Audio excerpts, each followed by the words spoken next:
What is up, bitches? I am back with the bouncy hair.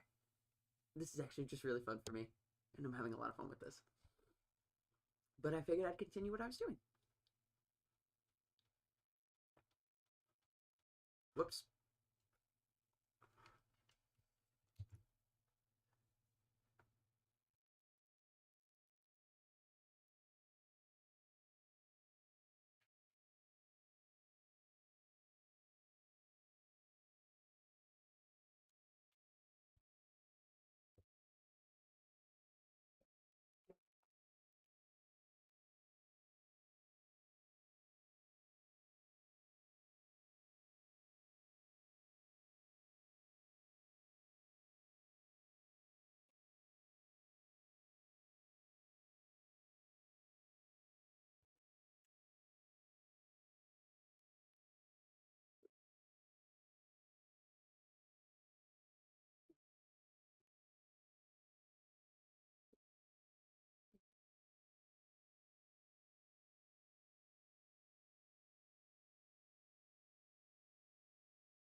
This is the second part of my breakdown of Scientology's Bridge to Total Freedom, otherwise known as the grade chart.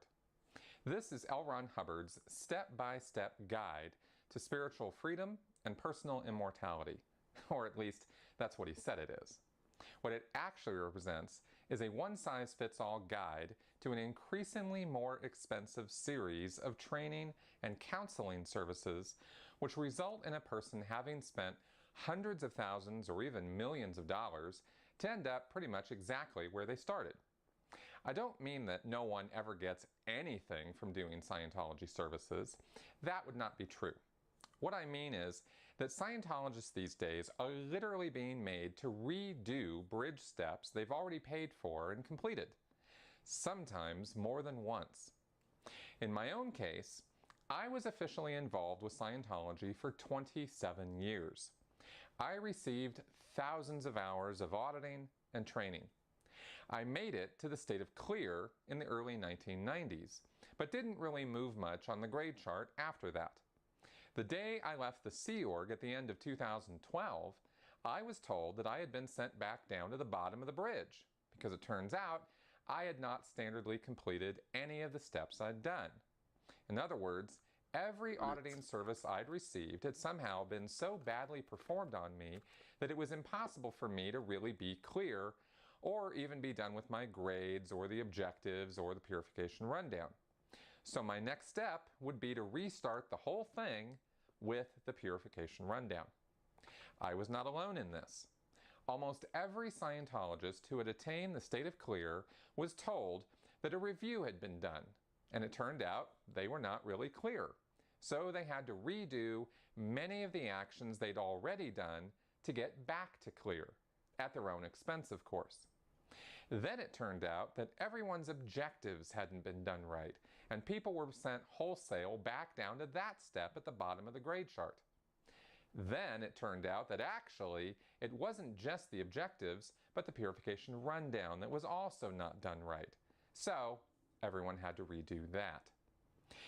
This is just one of the scams that David Miscavige has run on Scientologists using the grade chart to bilk even more money and time from them. Let's go ahead and get back to our breakdown of the chart, picking up where we left off at the Class 5 Graduate Auditor Training course. This course teaches how to do case repairs and special auditing actions on people up to the level of clear. Hubbard created various specialized counseling services to address things that only some people would need. Services that are not listed on this grade chart specifically, but could still be needed. For example, Hubbard said that in some cases, a person could go exterior, meaning have an out-of-body experience, and then have difficulty in their auditing afterwards because it would re-stimulate earlier times they had gone into a body and had left a body, like in a past life birth or death. The remedy for this was a special series of auditing actions called the interiorization rundown, where the person could go back and recall times they had spiritually gone in and out of things, and this would relieve the problem.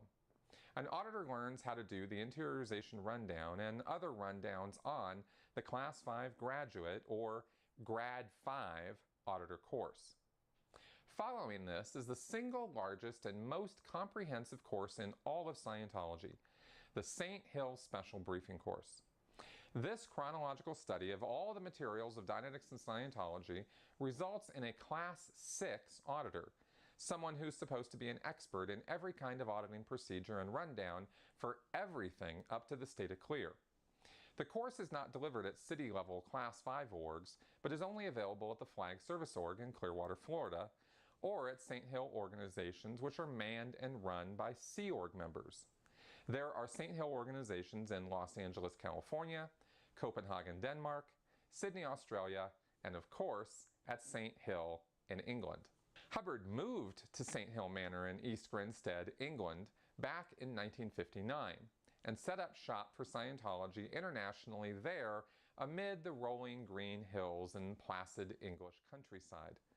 By late 1960, he was calling for Scientology organizations and field auditing groups to send auditor trainees to him to train on the latest and greatest technological advances, and he used these auditor trainees to test his ideas on each other. The student auditors would audit one another and give Hubbard their feedback on what had happened and whether the processes he was developing were working or not.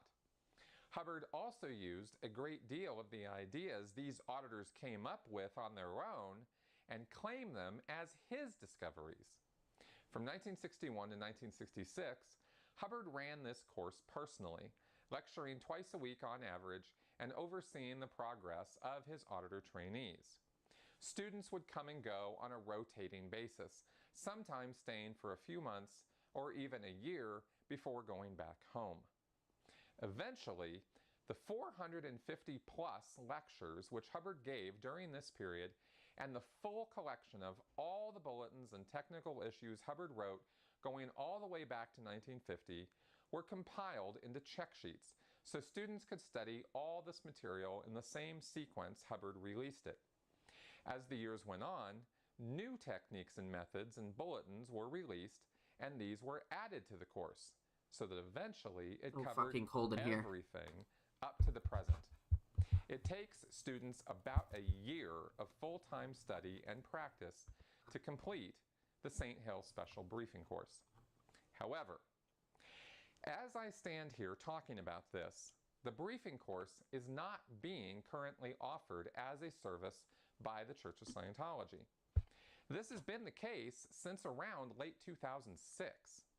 As I mentioned earlier, the most current and widespread scam of Scientology is to have every Scientologist redo all of their earlier training and auditing services based on the ridiculous notion that no one who did Scientology services up until recently has ever done them right. This includes all the training services up to the briefing course. So all Scientologists who are up to or in the middle of this course were sent back down to restudy all the Scientology basic books and then redo their student hat, TRs and metering courses, and then redo their earlier auditor training. Moving on.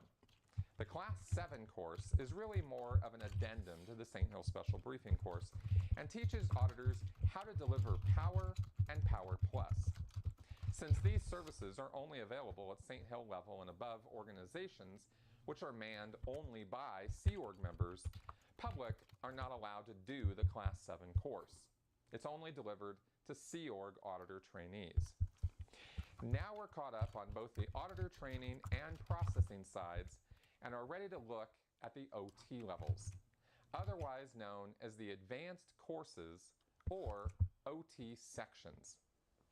OT1 is a solo audited level, but really is hardly much of anything in terms of content, with no earth-shaking revelations or new information imparted. Instead, the person simply solo audits some common lower-level procedures to get the hang of solo auditing. The end result, according to the newest Scientology grade chart, is the ability to handle OT phenomena in relation to others and confidence as a solo auditor. OT2 is a complicated level that deals mainly with the idea of dichotomies, opposing ideas which Hubbard claimed had been implanted in people's minds over the millennia of their spiritual existence, and which made people into slaves and robots. These implants are kind of complex, but basically involved overwhelming the thetan with electronics so strong that Hubbard Who do we said have here, they by the way? hadn't even been invented here on Earth yet. Very curious. Various commands or ideas would be installed during these implants to change the thinking and behavior of the thetan, and by installing opposing ideas, they set up a kind of insanity. These dichotomies are things like, he must survive, he mustn't survive, or I should exist, I shouldn't exist, or to die is to live is to die. Hubbard listed out hundreds of these dichotomies in the materials of OT2. In Scientology, the sum total of everything that has happened to a person as a spiritual being is called the whole track. The end result of all these implants on the whole track is to put us all into a kind of spiritual hypnotic daze, where each life we lead is based on some cookie-cutter pattern. Get a job, get married, have a dog, have a cat, have kids, drive a car, go to work, grow old and die, rinse and repeat. Hubbard said that thetans had been implanted with these different ideas thousands of times, so they wouldn't want anything else but this humdrum, boring existence and would stay out of trouble. By following the solo auditing procedures of OT2, a person addresses and erases these dichotomies, so they no longer affect their behavior or block their whole track memories. So the end result is the ability to confront the whole track. Then there is OT3, also called the Wall of Fire, which contains the infamous Xenu narrative, as laid out on South Park back in 2005 and discussed on almost every talk show and expose ever put out on Scientology since. I won't go into all the details of the whole story here, but here is the handwritten account that people who do OT3 read. The head of the Galactic Federation, 76 planets around larger stars visible from here, founded 95 million years ago, very space opera, solved overpopulation, 250 billion or so per planet, 178 billion on average, by mass implanting. He caused people to be brought to Tigiak, Earth, and put an H-bomb on the principal volcanoes, Incident 2. And then the Pacific area ones were taken in boxes to Hawaii, and the Atlantic area ones to Las Palmas, and there packaged. His name was Xenu. He used renegades. Various misleading data by means of circuits, etc. was placed in the implants. When through with his crime, loyal officers to the people captured him after 6 years of battle and put him in an electronic mountain trap where he still is. They are gone. The place, Confederation, has since been a desert. The story is interesting science fiction, but the idea that any of it is literally true is ridiculous, since almost every aspect of it is so easy to debunk. But instead of going into all that, which is not the purpose of this video, instead, I want to say that I believe the importance of Xenu has been grossly blown out of proportion. Yes, that whole crazy story is part of OT3, and it's a big part. But the real meat of OT3 for Scientologists is not finding out about Xenu, it's the consequences of what happened as a result of Xenu's genocidal actions. What people also don't generally talk about is the Xenu story, also called Incident 2, is only part of OT3. There's also Incident 1. Incident 1 is the earliest incident Hubbard ever wrote about.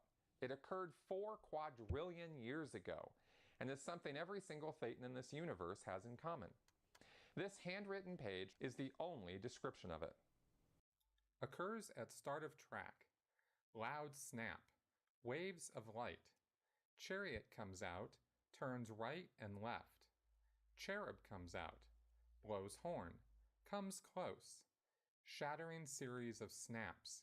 Cherub fades back. Retreats. Blackness dumped on thetan. While this reads more like someone's LSD trip, Hubbard assigned a lot of importance to this beginning of life in the physical universe. He said that Xenu took advantage of a phenomena called clustering, but that incident 1 is actually the basis of why thetans cluster in the first place. So what is clustering? Well, this is where things get really weird. You see, Hubbard said that thetans are peculiar in that they sometimes can become subordinate to one another and stick together in clumps. When a thetan is stuck to another thetan or a body, but isn't the one in control, it's called a body thetan, or BT. He said that a cluster is a group of body thetans crushed or held together by some mutual bad experience.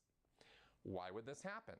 Well, you may be amused or disgusted or just plain confused by this explanation from Hubbard, but here's what he said. Who's here? I've isolated a way a thetan comes to be stuck to another thetan. This gives the basis of clusters and having BTs. The cycle is this. A thetan collides with another. That one makes a picture of being collided with. Other BTs get stuck to the picture.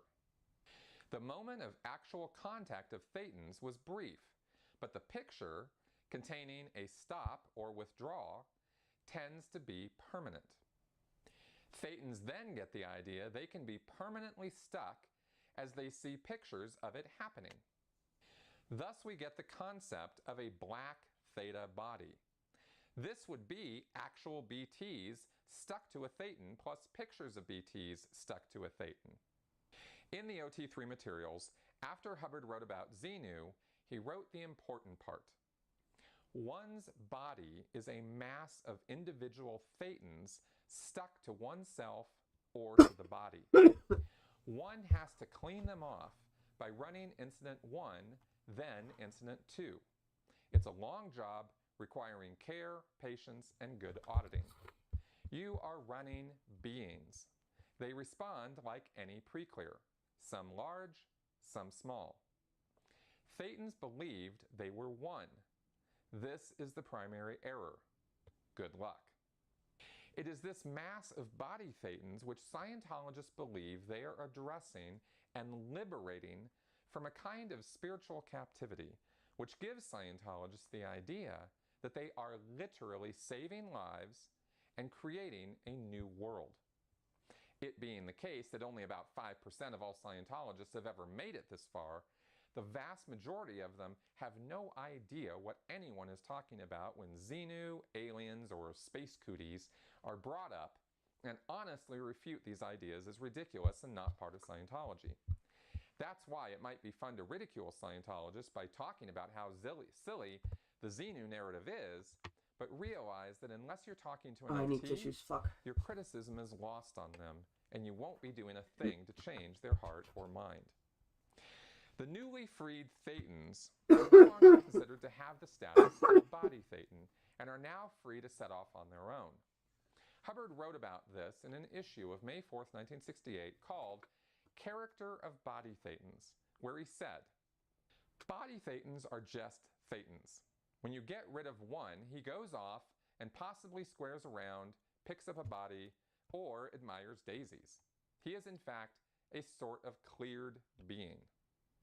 He cannot fail to eventually, if not at once, regain many abilities. Many have been asleep for the last 75 million years. A body thetan responds to any process any thetan responds to. Although a human being is a composite being, there is only one I, that is you, who runs things. Body thetans just hold one back. You will continue to be you. You, inside, can of course separate out body thetans, and so solo auditing is the answer." Hubbard said that body thetans are the reason a person has random thoughts or ideas or attitudes that don't seem to make a lot of sense. Body thetans think their own thoughts and have had their own experiences before clustering, and these old memories can confuse a person, mistaking those memories for their own. It's easy to see how this could contribute to insanity, because those voices in your head are real, and they're not always just your own imagination. they create trouble in auditing and in life with a kind of false memory syndrome. Hubbard also said that the entire OT3 incident is the reason for man's tendency to incite mob violence and war, as well as man's zealotry and religious ideation. By doing OT3, Scientologists believe they are literally eradicating the reason for war and a great deal of criminality and insanity. The goal of OT3 is to rid oneself of all their body thetans and thereby gain the return of their self-determinism. OT3 was released in 1967, and it wasn't for another 11 years until Hubbard came to realize that there were more issues with body thetans than he first imagined. The next step on the grade chart is OT4, the OT drug rundown. Hubbard claimed that drugs and toxins have been around for a very long time, and that there were even cultures earlier on the whole track that were much more drug-centric than ours. Hubbard didn't have a lot of good things to say about drugs, especially recreational ones, such as LSD, which he blamed for all kinds of cognitive problems. He came up with a pseudoscientific approach to detoxification, which he called the purification rundown. And he then came up with various auditing actions that would address times a person had taken drugs or alcohol or medicines and sought to find the earlier problems or upsets that had driven the person to the drugs in the first place. The Scientology drug rundown is the first of these, near the bottom of the bridge, and uses simple recall techniques to look mainly at this lifetime incidence of drug intake. At the point of New Era Dianetics, there's a step called the NED drug rundown, which takes a deeper dive into drug use and uses Dianetics auditing to relive the moments of pain and unconsciousness connected with drug use, and which goes back down the whole track as far as necessary to get rid of their harmful mental effects. Then there is OT4, the OT drug rundown. This is done by an auditor, not solo. Here's what Hubbard said about this. BTs and clusters are affected by drugs. They mock up, recreate, the biochemistry, and they mock up the drug and drug incidents. Drug taking in this lifetime restimulates earlier incidents of drug taking on the track. When the case is viewed as a composite of BTs and clusters, you will see that drug taking in this lifetime causes a highly multiple restim. A drug incident can be a cluster-making incident. Earlier drug cultures on the track were much worse than this drug culture. In some cultures, the psychiatrist, priest, and medico were all one and the same person and frequently used drugs. Some implanters use drugs, either as part of the implant incident or to keep a population enslaved thereafter. When BTs and clusters who have whole track drug incidents are restimulated by this lifetime drug incident, there is a multiple restim, and if severe enough, can form a new cluster composed of the BTs and clusters thrown into restimulation by the drug. So it is that one finds out that there are more BTs to deal with, the ones who weren't found on OT3 because they were too dead or unconscious to be dealt with because of that past drug use. The end result of OT4 is freedom from the mental and spiritual effects that drugs, medicine, and alcohol can have on a being. Flipping over to the training side for a moment, we have the Class 8 course, which teaches not only how to do repair auditing for people who mess up somehow on OT3, but also teaches how to audit OT4. Originally taught by L. Ron Hubbard personally to a small select number of auditors who flew to his ship, the Apollo, in 1968, the Class 8 course is considered the pinnacle of teaching what Hubbard called standard tech, the exact one right way to apply Scientology techniques and methods.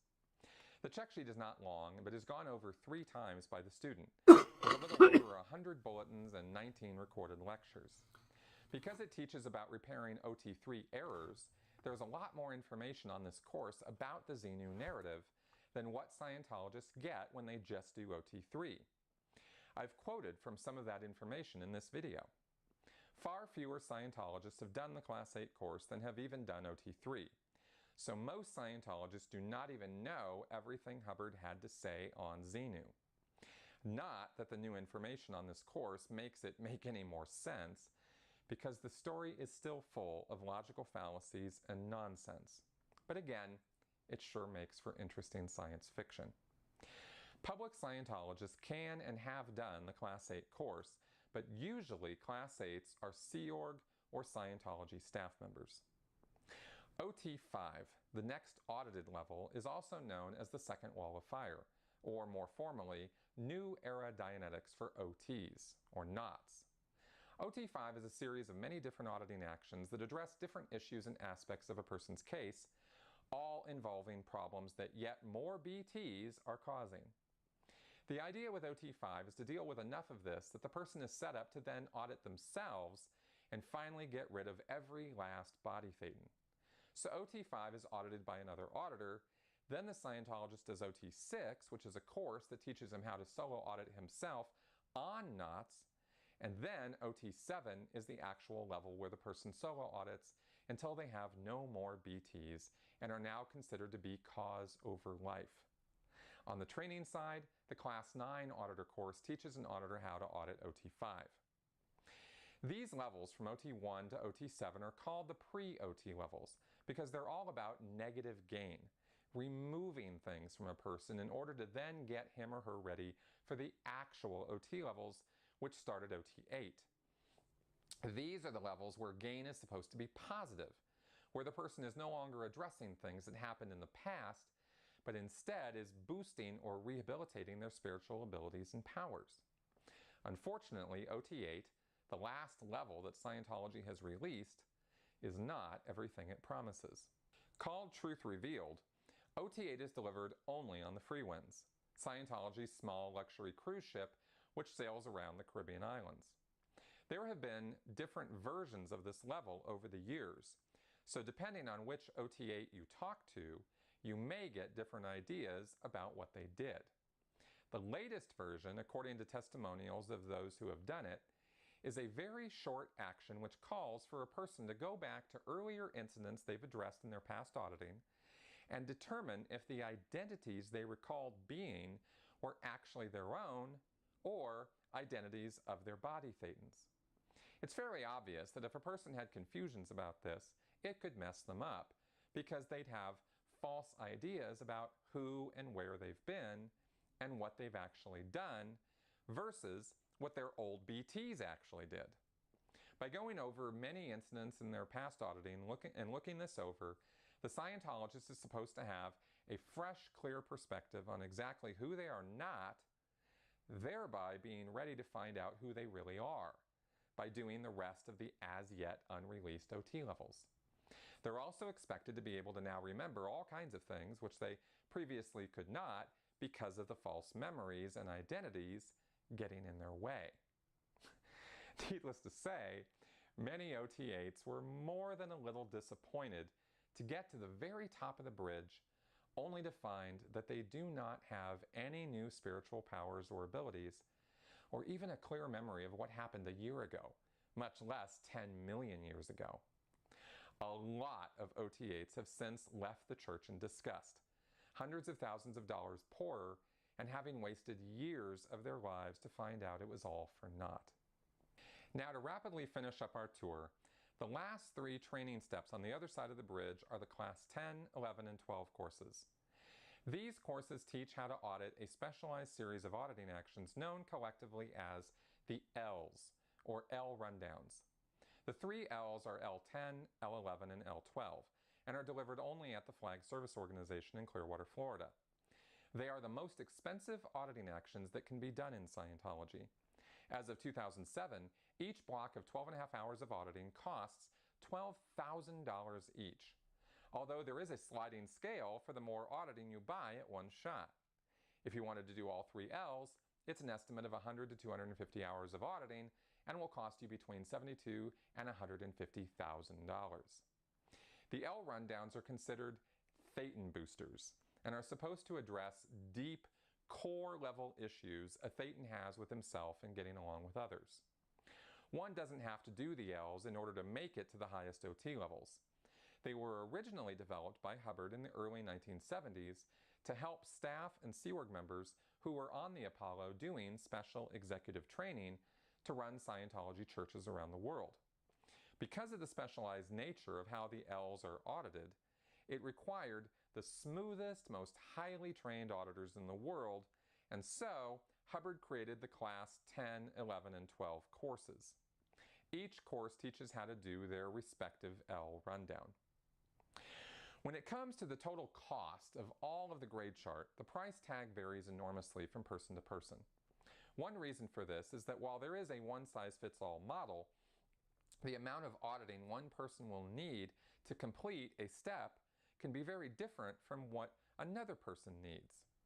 Auditing is paid for almost exclusively by the hour rather than by result.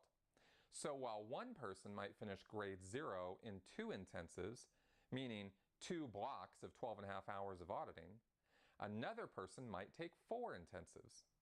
When a person gets to the solo OT levels, they pay not just for the level itself, but also for the time it takes a case supervisor to oversee their progress in their solo auditing. When a person is on OT7, they often take many years or even a decade to complete that level. Every 6 months, they're required to report back to the Flag Service Org for what is called a refresher, which is really a short security check to make sure they've been good and haven't been at home looking at the internet or otherwise letting anything else get in the way of their OT7 auditing. These refreshers are expensive, and most of the Scientology public are required to pay for accommodations at Flag during their stay. This makes OT7 a very expensive level, something on the order of $40,000 a year. On top of all this are the material costs for course packs, books, and lectures, as well as being constantly, and I do mean constantly, harangued to give straight donations for no return at all to the International Association of Scientologists and fundraising to purchase new buildings for existing Scientology churches. Scientologists have been known to give literally millions of dollars in excess of just what they're paying for their grade chart steps. So it's very difficult to put an estimated price on how much an average Scientologist will be made to pay over the years for all these services. The generally agreed upon price is somewhere around $500,000 just for the materials and services. But everyone agrees that Scientologists almost always pay much more because of the straight donations they're also pressured into. So, now that we've concluded our step-by-step tour of Scientology's bridge to total freedom, you can see that spiritually and financially, it's actually the exact opposite of what it says. Scientologists strap themselves financially and endure thousands of hours of spiritual abuse and nonsense in the name of achieving salvation and immortality. Whether L. Ron Hubbard or David Miscavige believe in Scientology or not doesn't matter, because in the end, they both know that they made promises they couldn't keep. David Miscavige is desperate at this point because all he can do is repackage and recycle the services Hubbard created and continue charging people to do the same stuff over and over again. Top-level Sea Org executives who escape Scientology have made it clear that there are no more OT levels to release. They simply don't exist, despite being named and laid out on the grade chart. So OT8 is as high as it goes, and we already know from OT8s themselves that it does not come close to giving anything like increased spiritual awareness or super abilities. Scientology has a bridge to sell you. It's a bridge to nowhere. And now that you know more about it than almost every Scientologist in the world, I hope you will take care to never let yourself or anyone you know be fooled by Scientology's empty promises. Thank you for watching.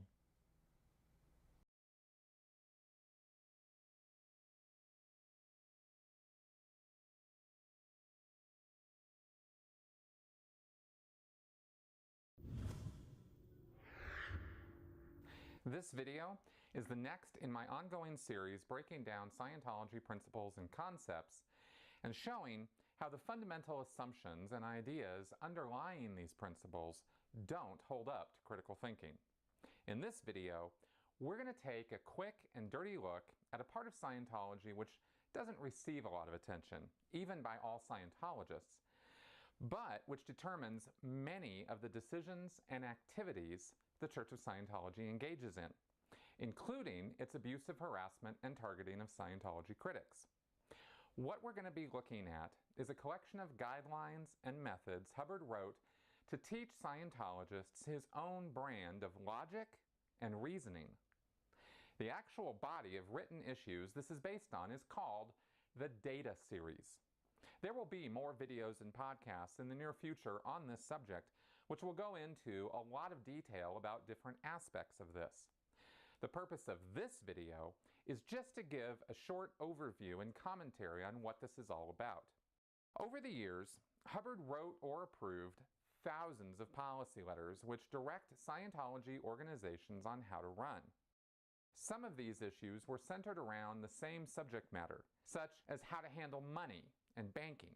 These were collected together, put in order, and numbered, and then collectively referred to as the Finance Series. There's a Public Relations Series, Executive Series, Personnel Series, and many others, including the Data Series. These policies focus on the subject of logic, how to do investigations, and how to find the supposed causes of things so that non-optimum situations can be resolved or optimum situations can be reinforced and made even better. Sounds like a good idea, but like everything Hubbard touched, there are so many hidden twists and turns that if you try to use this information for real, you'll find yourself failing more often than succeeding. The Data Series consists of 51 policy letters. These have become condensed into a chapter of the Scientology Handbook and a small booklet called Investigations. And there's even an online course you can do which walks you through it.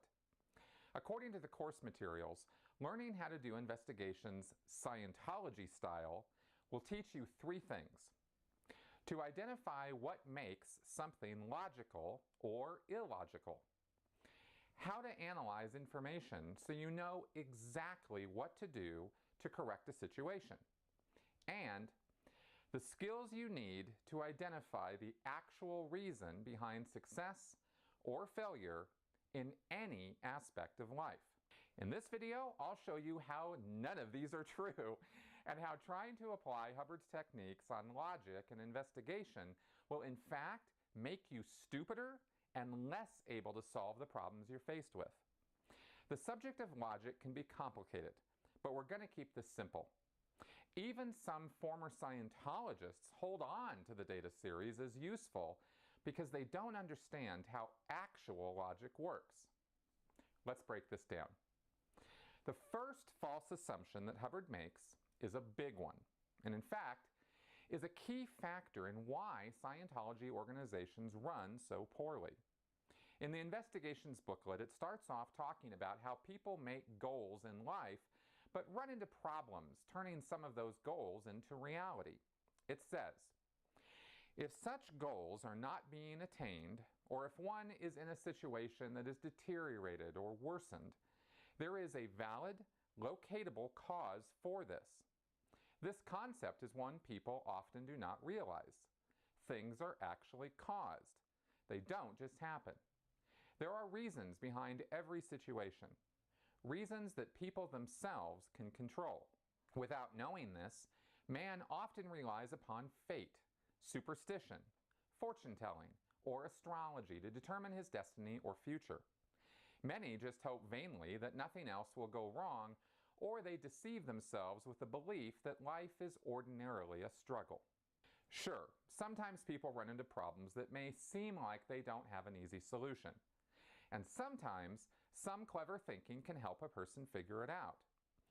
But to make the broad statement that people can control every problem or circumstance which gets in their way, whether individually or in groups, is asinine. There is very little you can do to prevent being fired from your job as the result of a hostile corporate takeover.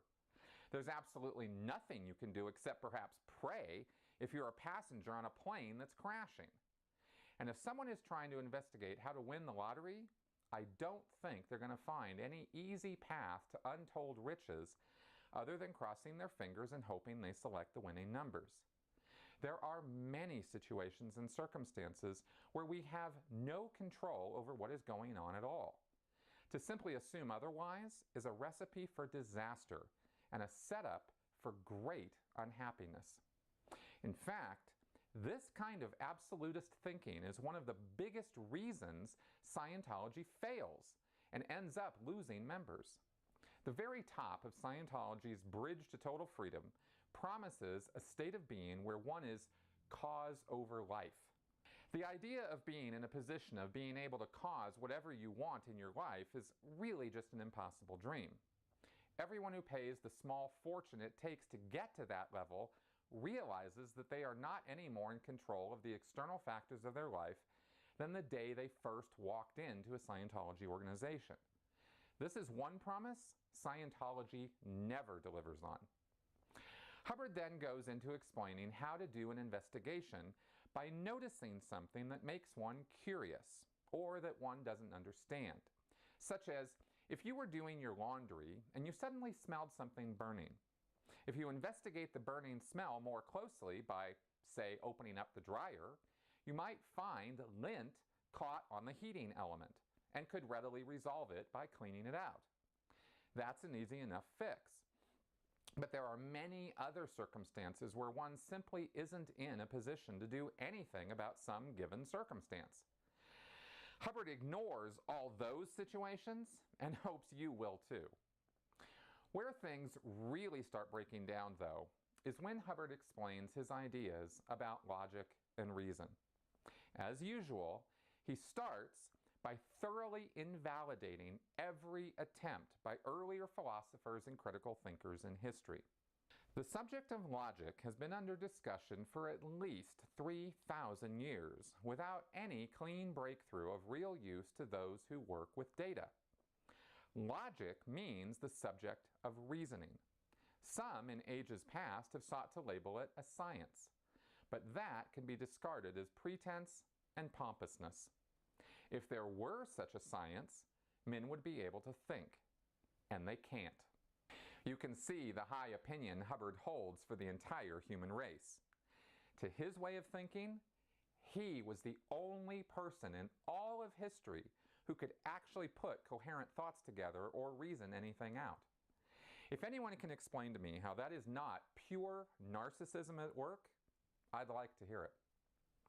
It's very true that critical thinking is not a skill that is well taught in most schools, a fact some education professionals are trying to correct. There's a lot right and wrong about our educational system, but it's not because we don't understand the fundamentals of logic and reason that people can't think.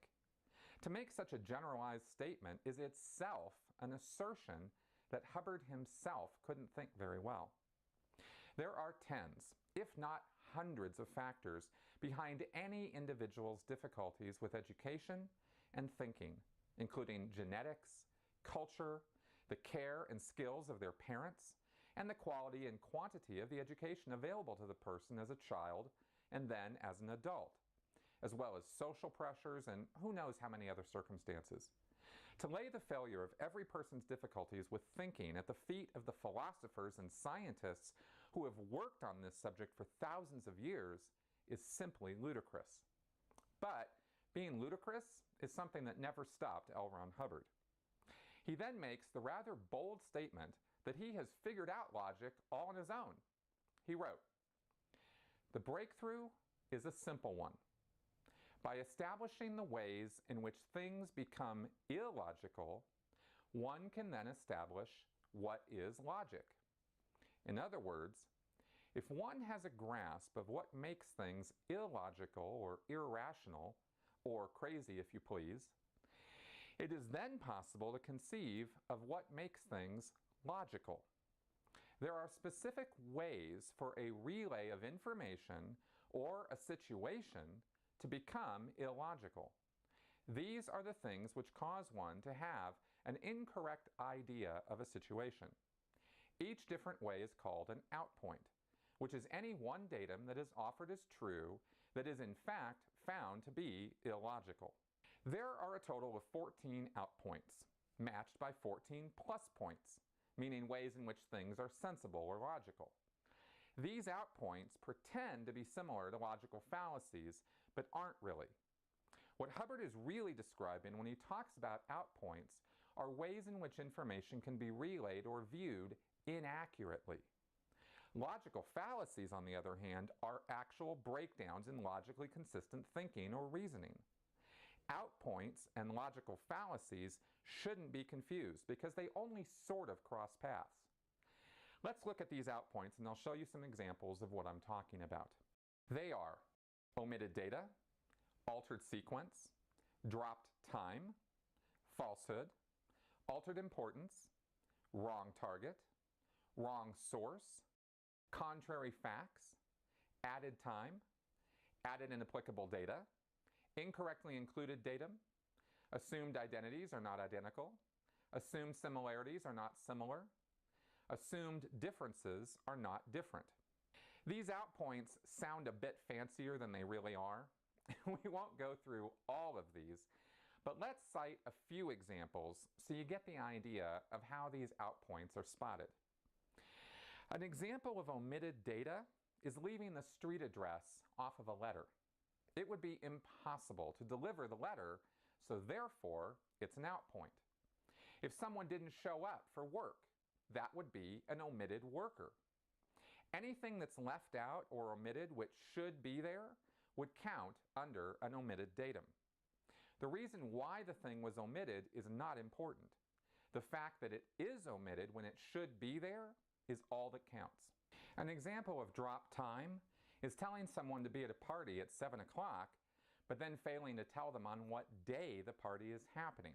Again, it's an inaccurate relay of information, more so than an illogical way of thinking. We aren't dealing in basic truth here. With outpoints, we're dealing with ways that information is altered or miscommunicated, which can lead to faulty thinking. It would be impossible to know when to show up for the party if you didn't know what day it was on. But that doesn't mean you can't think. It just means you need to find out when the party is. An example of a falsehood is, of course, any lie or purposeful deception. The problem with this outpoint is that one has to discover the truth before one can know that it's a falsehood. Sometimes this is pretty obvious, such as when a burger is advertised as being one thing, but what you get is another. It's not so clear when one is having something more complicated explained to him, such as how a bill becomes a law, and the person explaining slips in some whopper of a lie which sounds like it makes sense in that context. Regardless of how it's discovered, though, any falsehood is an outpoint. An added inapplicable datum is some piece of information which simply doesn't belong or is in no way applicable to the current situation. For example, if you were reading a report on hazardous chemicals and there was a section on New York voting demographics, that would not fit in. Usually this outpoint is spotted when someone is throwing out tons of information in order to obscure or hide something. An incorrectly included datum, on the other hand, sounds the same as added inapplicable, but is more meant as a wrong category or classification. Hubbard gives examples such as someone not understanding different types of cameras, and so they break down and store cameras by their individual parts, such as having a box of lens hoods, and another box of camera backs, and another box of lenses, and so on. This really is just a matter of personal preference, but Hubbard makes it out to be a breakdown in thinking. This particular outpoint is pretty weird, actually. Hubbard breaks down the outpoint of assuming something is true when it's not into 3 different kinds of assumptions. It's not really clear anywhere in Scientology why he'd be so ultra-specific, but he says that assumed similarities are not similar, whereas assumed differences are not different, and assumed identities are not identical. He could have made this much simpler by saying that assuming anything makes an ass out of you and me, but that probably wouldn't have sounded as academic. The end result is the same. Assuming something is simply inaccurate thinking, and that is true enough. Hubbard then goes into describing how to use these out points and plus points in an investigation. The assumption is that by analyzing any body of information for these out points, you'll find what is illogical in that situation. Hubbard says, 1. Analyze the data. 2. Using the data thus analyzed to analyze the situation. The term data is defined as facts, graphs, statements, decisions, actions, descriptions, which are supposedly true. Situation is defined as the broad general scene on which a body of current data exists. The way to analyze data is to compare it to the outpoints and see if any of those appear in the data. The way to analyze the situation is to put in its smaller areas each of the data analyzed as above. Doing this gives you the locations of greatest error or disorganization and also gives you areas of greatest effectiveness. We obtain an analysis of the situation by analyzing all the data we have and assigning the outpoint data to the areas or parts. The area having the most outpoints is the target for correction. Now, if you've been following along closely, you can probably already see why what he says here is just totally wrong. This is an example of Hubbard oversimplifying complex issues, dumbing them down to make business people around the world look like a bunch of idiots, when in fact, they are faced with a myriad of difficult problems and decisions every day. Let's walk through an example from Hubbard himself, and I'll show you what I mean. There is trouble in the refreshment unit. There are 3 people in the unit. Doing a data analysis on the whole area gives us a number of outpoints.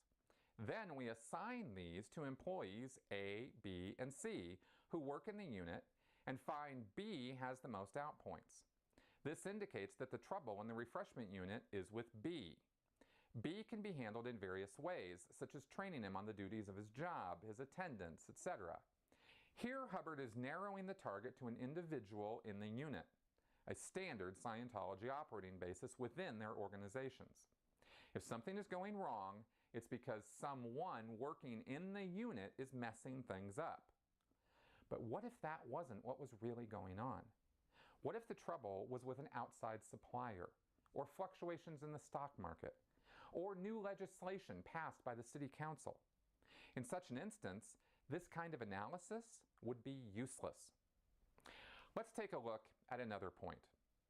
This kind of analysis could not be done unless someone had a good idea of what the person or area is supposed to look like, or how they're supposed to act. It wouldn't do me much good trying to assign outpoints or plus points to a bunch of data related to a chemical treatment plant, because I have no idea what's good or bad in such a scene. I don't know which chemicals to use or in what proportions, how the machinery works, what the qualifications are for someone to run that machinery, etc., etc., etc. So Hubbard says that a great deal of familiarity with the area or people is necessary for someone to be able to evaluate the outpoints in it. And that leads us to the biggest problem of all with this supposed system of logic. Human beings are not objective machines. Our education, upbringing, moral values, and many other subconscious factors create biases or prejudices. There's not one person anywhere in the world who is free of these. The complexity of our knowledge and the influence of our emotions makes it impossible to view anything in a wholly unbiased or objective state. Objectivity is helped to the degree a person is not emotionally attached to something, but merely by the fact that a person is human and has had certain experiences or knows certain things will sway their judgment in one direction or another. What's even worse is that not only is total objectivity impossible, but research shows that we actually have a tendency to search for, interpret, favor, and even remember information in a way that confirms our pre-existing beliefs or ideas. This is so common and understood in cognitive science that there's a term for this. It's called confirmation bias. Hubbard's entire system is an exercise in confirmation bias, rather than a method of avoiding or negating confirmation bias. And that is why it is the most illogical system of thinking anyone could develop.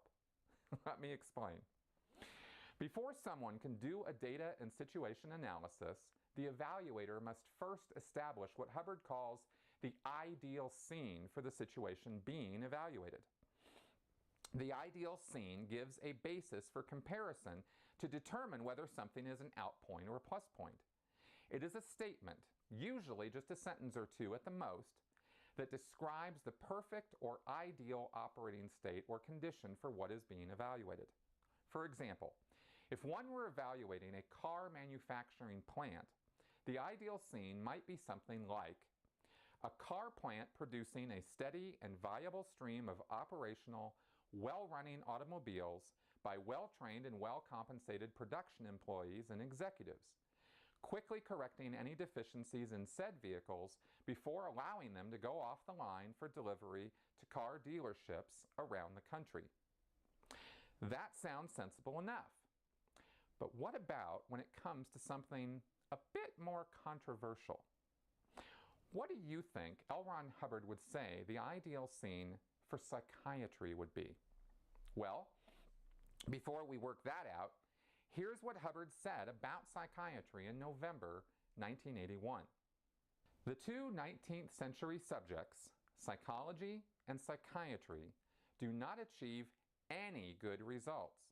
On the contrary, they are destructive beyond belief.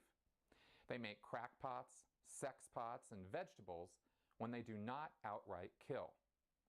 The greatest crime of our times is the use of psychology and psychiatry to teach little children in schools with them and manufacture crime and a whole world of immorality and unhappiness.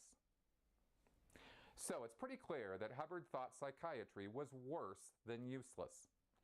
He therefore directed his organizations to do everything possible to actively get rid of psychiatry as a subject.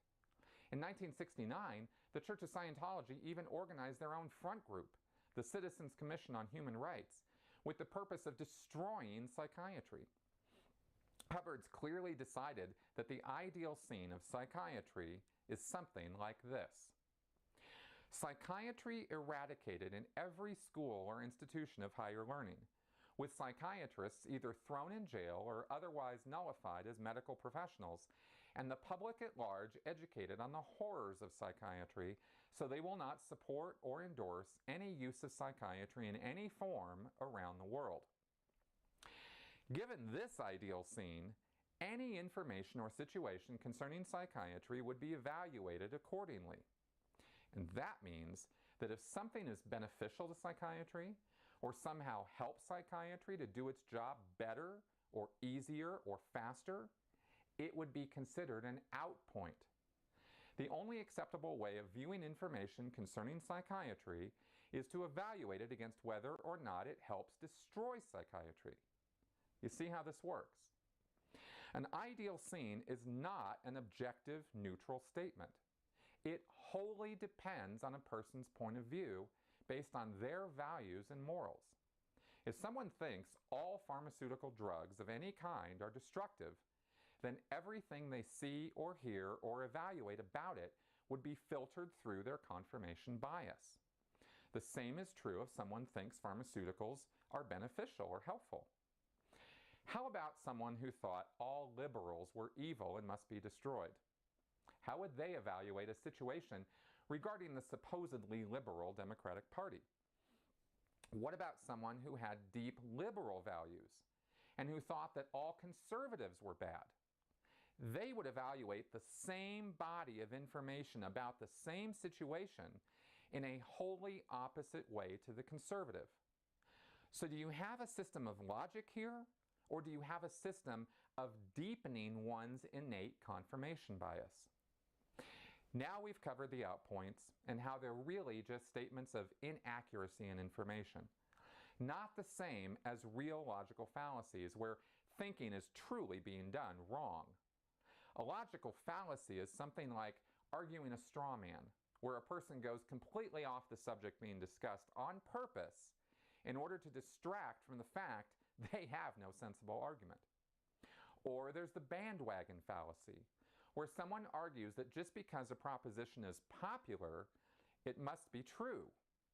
That's not logical at all. People in groups fall for nonsense just as easily as individuals do.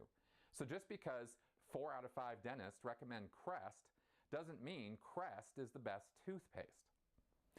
Then we've looked at how these outpoints are compared to an ideal scene, when the ideal scene is just someone's individual idea of how something should be, and they could be factually wrong, but be totally sure they're right. All of us run into this almost every day. When someone evaluates information against their own personal idea of an ideal scene, they're really just engaging in confirmation bias. This doesn't mean they'll never get right answers. Even a broken clock is right twice a day. So the last bit of this is when Hubbard combines these two things to get to the end of any investigation, which is what he calls the why, as in W-H-Y.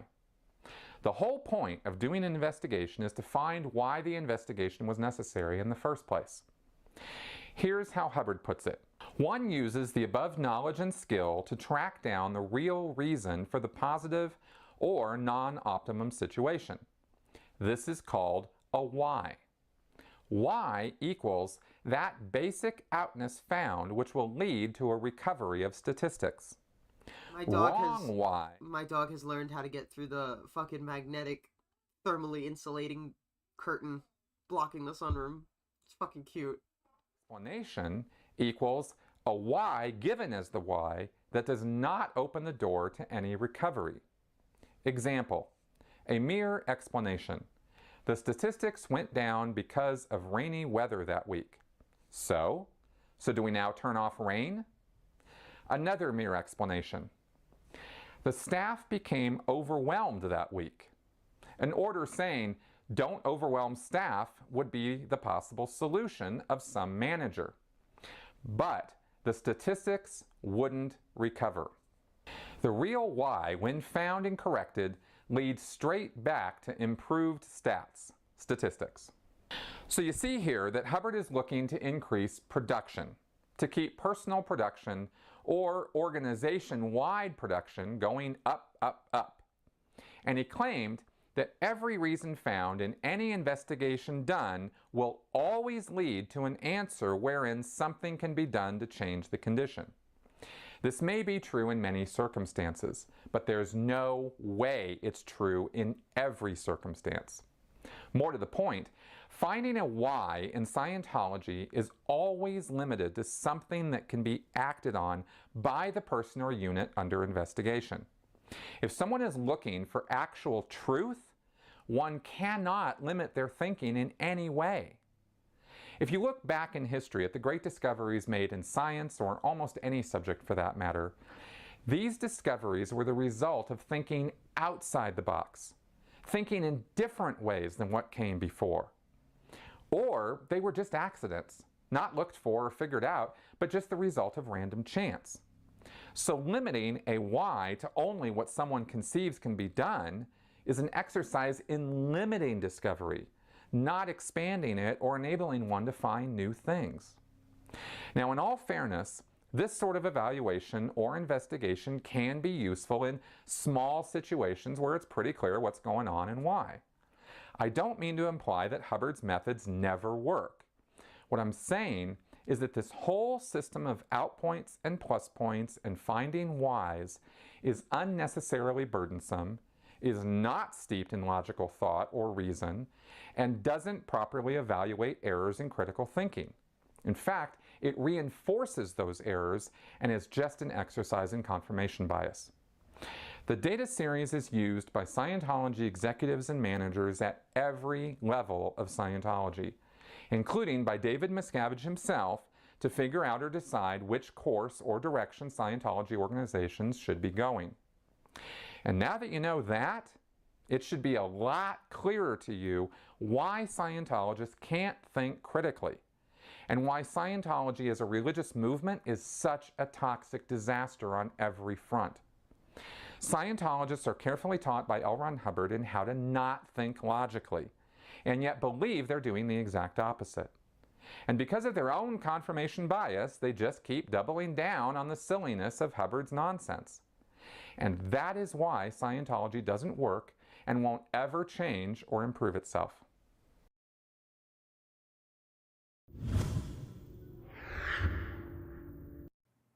Today, we're going to talk about two of my favorite subjects, Scientology recruitment and conspiracy theories.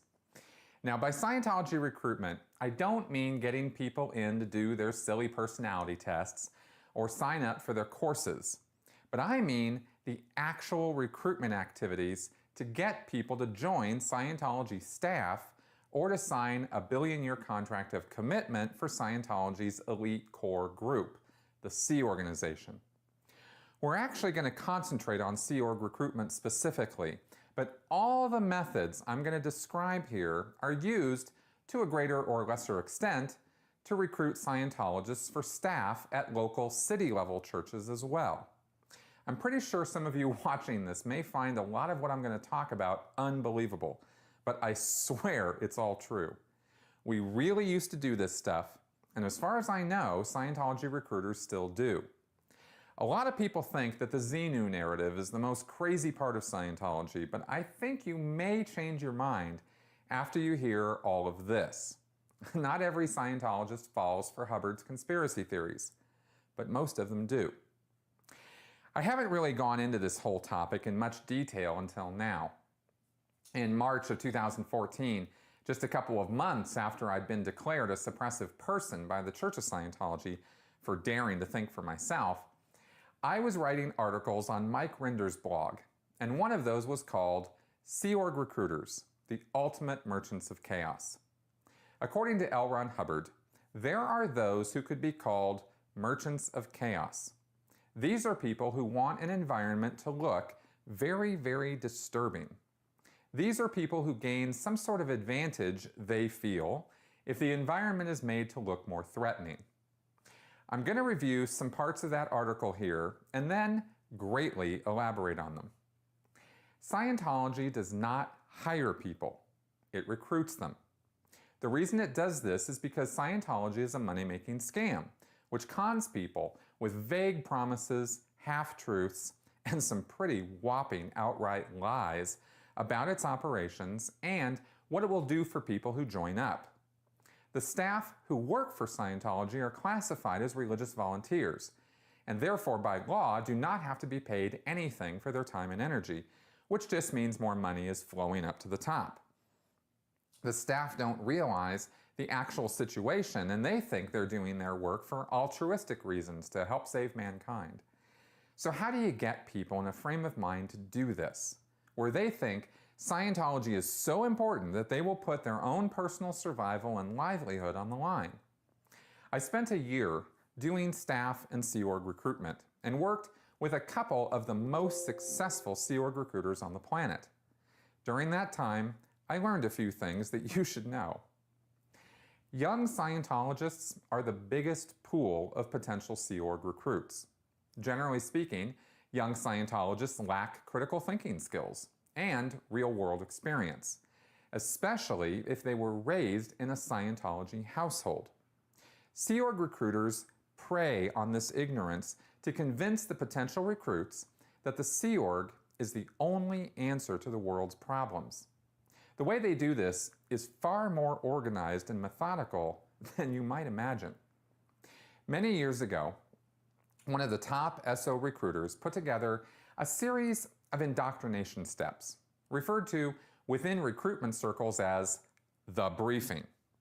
It's a PowerPoint presentation that contains various quotes from Scientology founder L. Ron Hubbard about how there are only so many years left before the world implodes, and how Scientology, and specifically the Sea Org, is the only solution.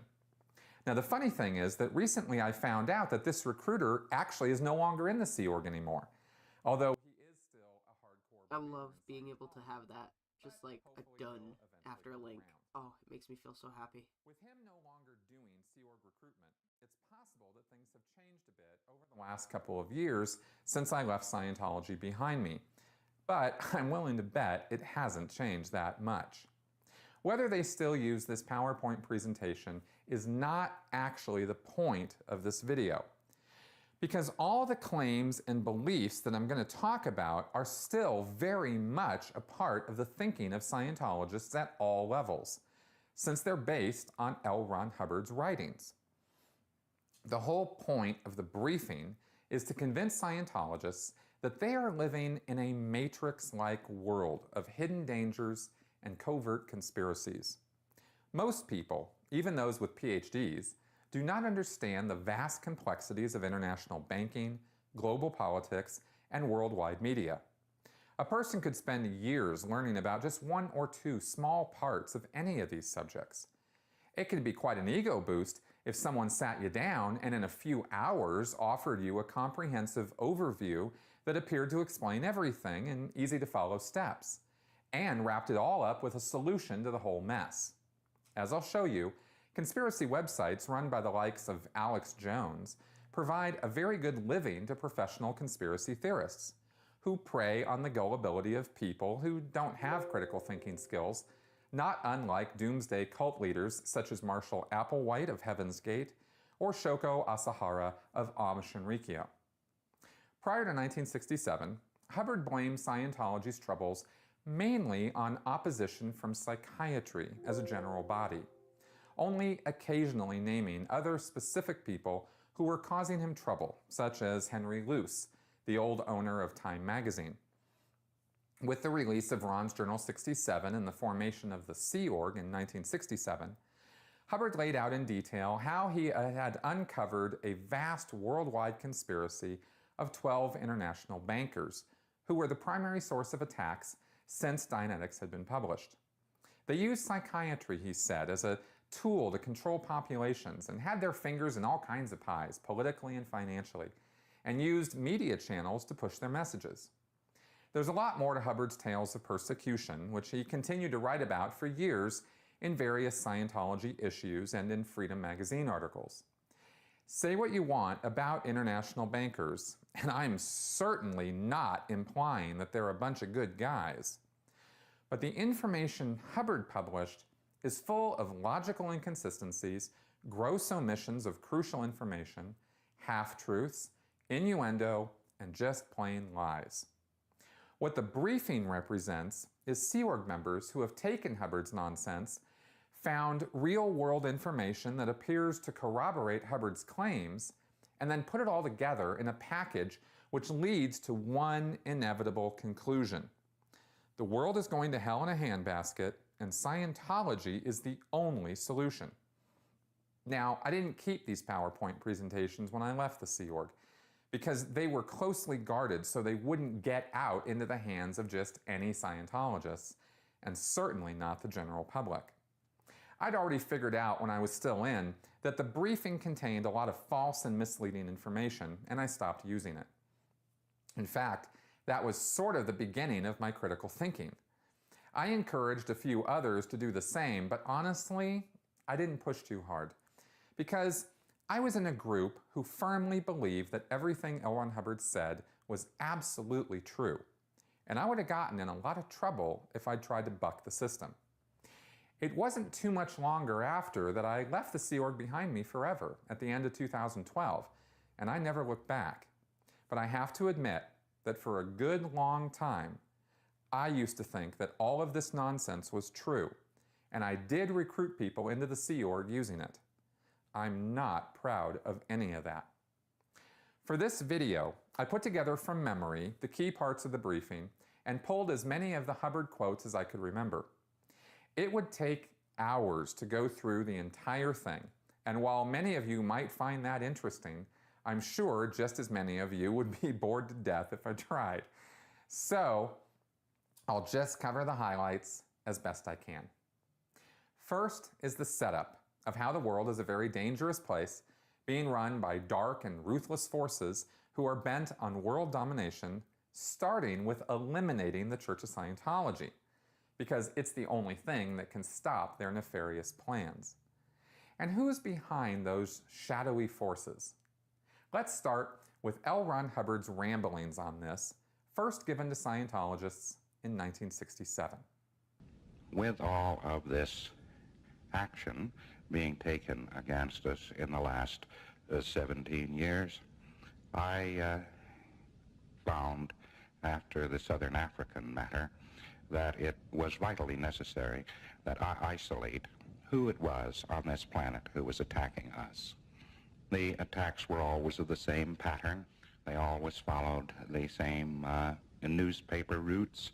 They always used the same type of parliamentary member, and I thought that I had better look into this very thoroughly.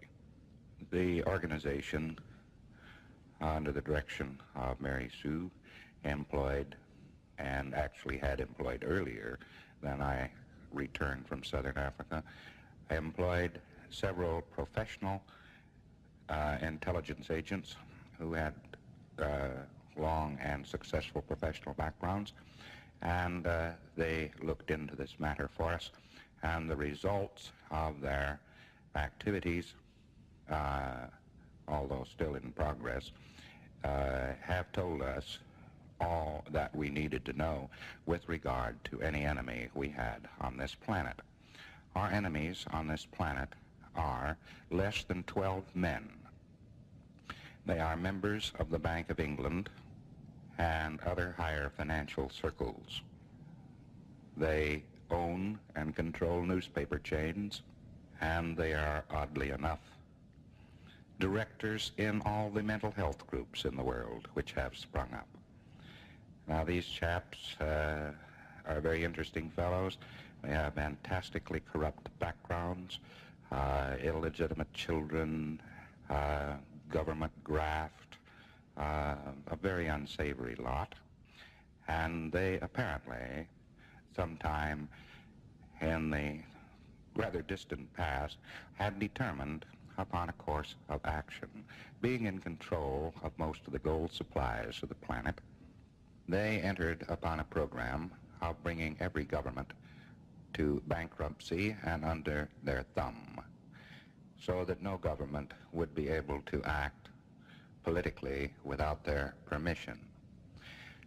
The rest of their apparent program was to use mental health, which is to say psychiatric electric shock and prefrontal lobotomy, to remove from their path any political dissenters. They were the people behind the Siberia bill, which almost passed the House of Representatives in the United States and did pass, if I remember rightly, the Senate, which gave the power to any governor of any state in the United States simply to pick up anyone on the street and send him to Alaska. We defeated this Siberia bill and many other mental health quote-unquote acts of this character, but never really before knew from whom they were coming. Anyway, these fellows have gotten nearly every government in the world to owe them considerable quantities of money through various chicaneries, and they control, of course, income tax, government finance. Wilson, for instance, the current Premier of England, is totally involved with these fellows and talks about nothing else, actually. They organized these mental health groups which sprang up simultaneously all over the world, and anything that has mental health in it, as in its name, or mental hygiene or other things of that character, such names as that, are all part of the organization, which stems from these less than a dozen really men. So that is the basic structure of the global plot. I've never seen a complete list of all 12 of these characters, but later in this lecture, Hubbard identifies Cecil King as one of them and Sir William Carr as another. Basically, anyone who ever had anything to do with investigating or criticizing Scientology was a candidate for membership in this worldwide conspiracy. Hubbard spent quite some time writing about this in Freedom magazine, a publication he started in 1969, including an article about death camps he claimed were being set up around England and the United States. Here's a quote from that article with some more about Cecil King, as well as two more of the conspirators Hubbard brings into the mix: Lord Balliol, otherwise known as Robert Alexander Lindsay, and Nelson Rockefeller, the governor of the state of New York, and of course, member of the Rockefeller clan, infamous on almost every single conspiracy website. Concerning Eli and other psychiatric death camps. The instigators of these death camps is a private psychiatric front group of which Lord Balliol is an officer. Kenneth Robinson, British Labour politician and Minister of Health under Harold Wilson from 64 to 68, was a director of it. Scientologists have found they instigate these death camps throughout the US and Commonwealth. They control large sections of governments and attack anyone who opposes their new fascist state. They seek the right to seize and kill any man, woman, or child who opposes them. Cecil King was one of them. He was to be the new Hitler in England. Immigration and health ministries were totally controlled by them throughout Commonwealth and US. Nelson Rockefeller, through his US Foundation, was to be the new Führer in the US. These people are merciless and seek to destroy any opposition with death camps. We are deep into the conspiracy now, but believe it or not, we're only touching on the tip of the iceberg.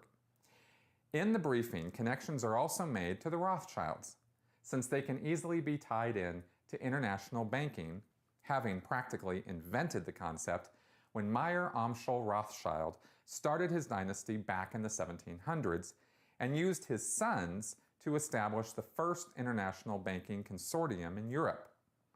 As related on Investopedia, the Rothschild fortune grew through ruthless exploitation of information. On July 18, 1815, a courier working for Rothschild informed the English government that Napoleon appeared to be suffering defeat at Waterloo. The English government, believing instead that they were losing the battle, dismissed the courier's report and believed it to be false information. At this point, with England's future seeming dire, Nathan Rothschild, third son of Meyer Rothschild, began selling all of his bonds, encouraging rumors that Napoleon had won and that English government paper would soon be worthless. Due to Rothschild's reputation as an influential, renowned, and respected investor, the panicked English public followed his lead. The mass selling resulted in a total collapse of the English stock exchange. It was then that Rothschild's agents began snatching up bonds and stock at record low prices. 2 days later, when Wellington's envoy confirmed that Napoleon Bonaparte had indeed suffered a crushing defeat, Nathan Rothschild was effectively in control of the English stock exchange. As of 2015, the English government was still paying back money owed to the Rothschild family from this Napoleonic maneuver.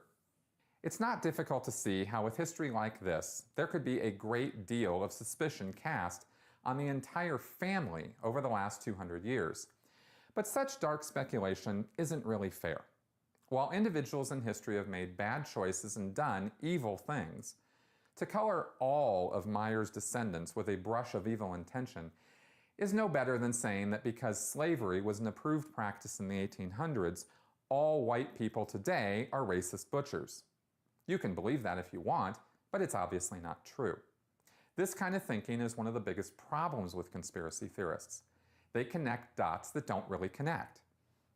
Having a lot of money does not make a person automatically evil and bent on world destruction. Maybe the Rothschilds really are all evil, but if that's true, it's not because L. Ron Hubbard said so. Now, once the groundwork is laid in the briefing that this conspiracy exists and who some of the big players are, the next step is to cherry-pick history to find instances where they have tried to take control through cultural or economic influence. As the first step of this, we'd have the prospect watch a short video presentation by a man named David Icke called Problem Reaction Solution. I'm not putting that video here because I can just tell it to you much faster. The idea is that the conspirators want a given outcome, like the creation of a surveillance state in Britain or the US. In order to get that, they create a series of horrifying terrorist events. The terrorist attacks are the problem. The reaction is the predictable terror and rage the public feel over these acts. The solution is a surveillance state to protect everyone by spying on every aspect of their behavior 24 hours a day. If someone had just come in and said, "We want to spy on you all the time," no one would willingly have given over their right to privacy. But because of this problem that the conspirators created, everyone is all too willing to sign over their rights, and the conspirators win. Now, there are many problems with this way of thinking. First off, you can use this kind of logic to explain almost anything that goes wrong in the world through hindsight bias. I could use problem reaction solution to give you a conspiratorial reason behind almost any government policy or program by connecting some disaster to it. And as for the surveillance state conspiracy, we've all given up our right to a great deal of our privacy without any disaster at all, simply because we agreed to Facebook and Twitter's terms of service agreements. The degree we are under constant surveillance by marketing and advertising firms and the social media platforms we use every day goes far beyond the extent our collective governments are watching us. You know how I know that? Because who does the government have to subpoena when they want to get the goods on someone? Apple, Facebook, Google, Amazon. If we were truly living under the Orwellian society the conspiracy theorists pretend we are, we'd all be in concentration camps by now. We also made very sure that no one saw David Icke's other videos about how the Queen of England and other world leaders are actually blood-drinking lizard people from another dimension. But it was very important in our briefing to not let our prospects think so critically about what we were dosing them with. We would indoctrinate them with Icke's video so that we could then walk them through a history lesson which would conclusively demonstrate that international bankers and the newly minted profession of psychiatry in the late 1800s were responsible for US income tax, the eugenics movement in the early 1900s, the refinement of the American educational system in the 1920s, and the rise of Nazi Germany and the Holocaust, which Scientology believes was caused by psychiatry and not Adolf Hitler. Then we would come forward through false flag operations like the Gulf of Tonkin incident and show how 9/11 was an inside job. It was usually at this point in the briefing where we would take a break and have the person being recruited watch videos such as Zeitgeist, Loose Change, and Endgame. If you've never heard of these before, consider yourself lucky for having dodged a bullet. Zeitgeist is an unapologetically horrible propaganda piece created and narrated by Peter Joseph, which is broken down into 3 parts. 1, how Christian religion is a total lie based on earlier religious works. 2, how 9/11 was an inside job perpetrated by the United States government to implement Homeland Security and the surveillance state. And 3, the Federal Reserve System's inherent corruption and how global bankers manipulate world events for their own avarice and greed. While Joseph claims that this was never intended to be a documentary and instead was performance art, it has received tens of millions of views, been shared across social media platforms for years, and is a work of gospel for many conspiracy theorists. Despite numerous religious, economic, and civics experts, as well as media writers debunking almost every part of this film for its, shall we say, creative facts, the Zeitgeist movie actually spawned its own movement of followers, which continues to this day. Loose Change is another of these nonsensical documentaries which plays fast and free with anything resembling facts. and is heavily steeped in suggestion, innuendo, and coincidence to make the case that 9/11 was a false flag operation executed by the United States government. Even though there are gross and glaring inaccuracies throughout this so-called documentary, film marketer Corey Rowe has gone on record saying, "We don't ever come out and say that everything we say is 100%. We know there are errors in the documentary, and we've actually left them in there so that people discredit us and do the research for themselves." A year later, a third edition of this movie came out, greatly expanded with Alex Jones on board as an executive producer, and yet another cut was made in 2009 and again in 2015. Like Zeitgeist, Loose Change has been debunked by experts across numerous professional fields who have pointed out its use of out-of-context quotes, shoddy research, creative facts, and out-of-date sources. Then there is Endgame, Blueprint for Global Enslavement, a 2007 documentary written and directed by Alex Jones. Now, if you want to see some of the most sensationalistic and insane ramblings of the conspiracy mindset, skip Zeitgeist and Loose Change and go straight to this one. The description of this film on Wikipedia is too good to not quote. In the film, director Jones reveals an alleged eugenics-obsessed group of global elite whose mission is the elimination of most of the Earth's population and the enslavement of the rest. He makes claims of a satanic international network steering planetary affairs for hundreds of years. He discusses his claim about the pseudoscientific eugenics being used by governments, Microsoft, and the band U2. You just can't make this stuff up, but Alex Jones sure can, and he gets paid a good amount of money to do it. And yes, I'm not implying anything. I'm stating outright that I think Alex Jones is in the market of fear-mongering and paranoia because it pays good money for him to peddle lies and fake news for his own personal aggrandizement. I also think it's despicable.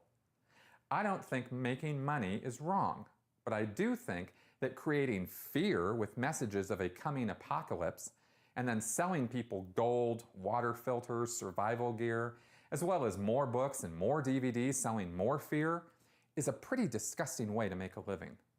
Apparently, he's worth at least $5 million, so that's a pretty good living he's making by scaring the hell out of people who can't seem to understand that he's taking advantage of them in the same way any destructive cult leader does. The methods Jones uses are the same.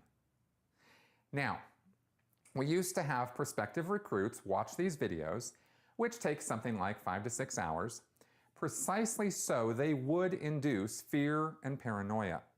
We knew what we were doing, even if we ourselves happened to believe most of this nonsense too.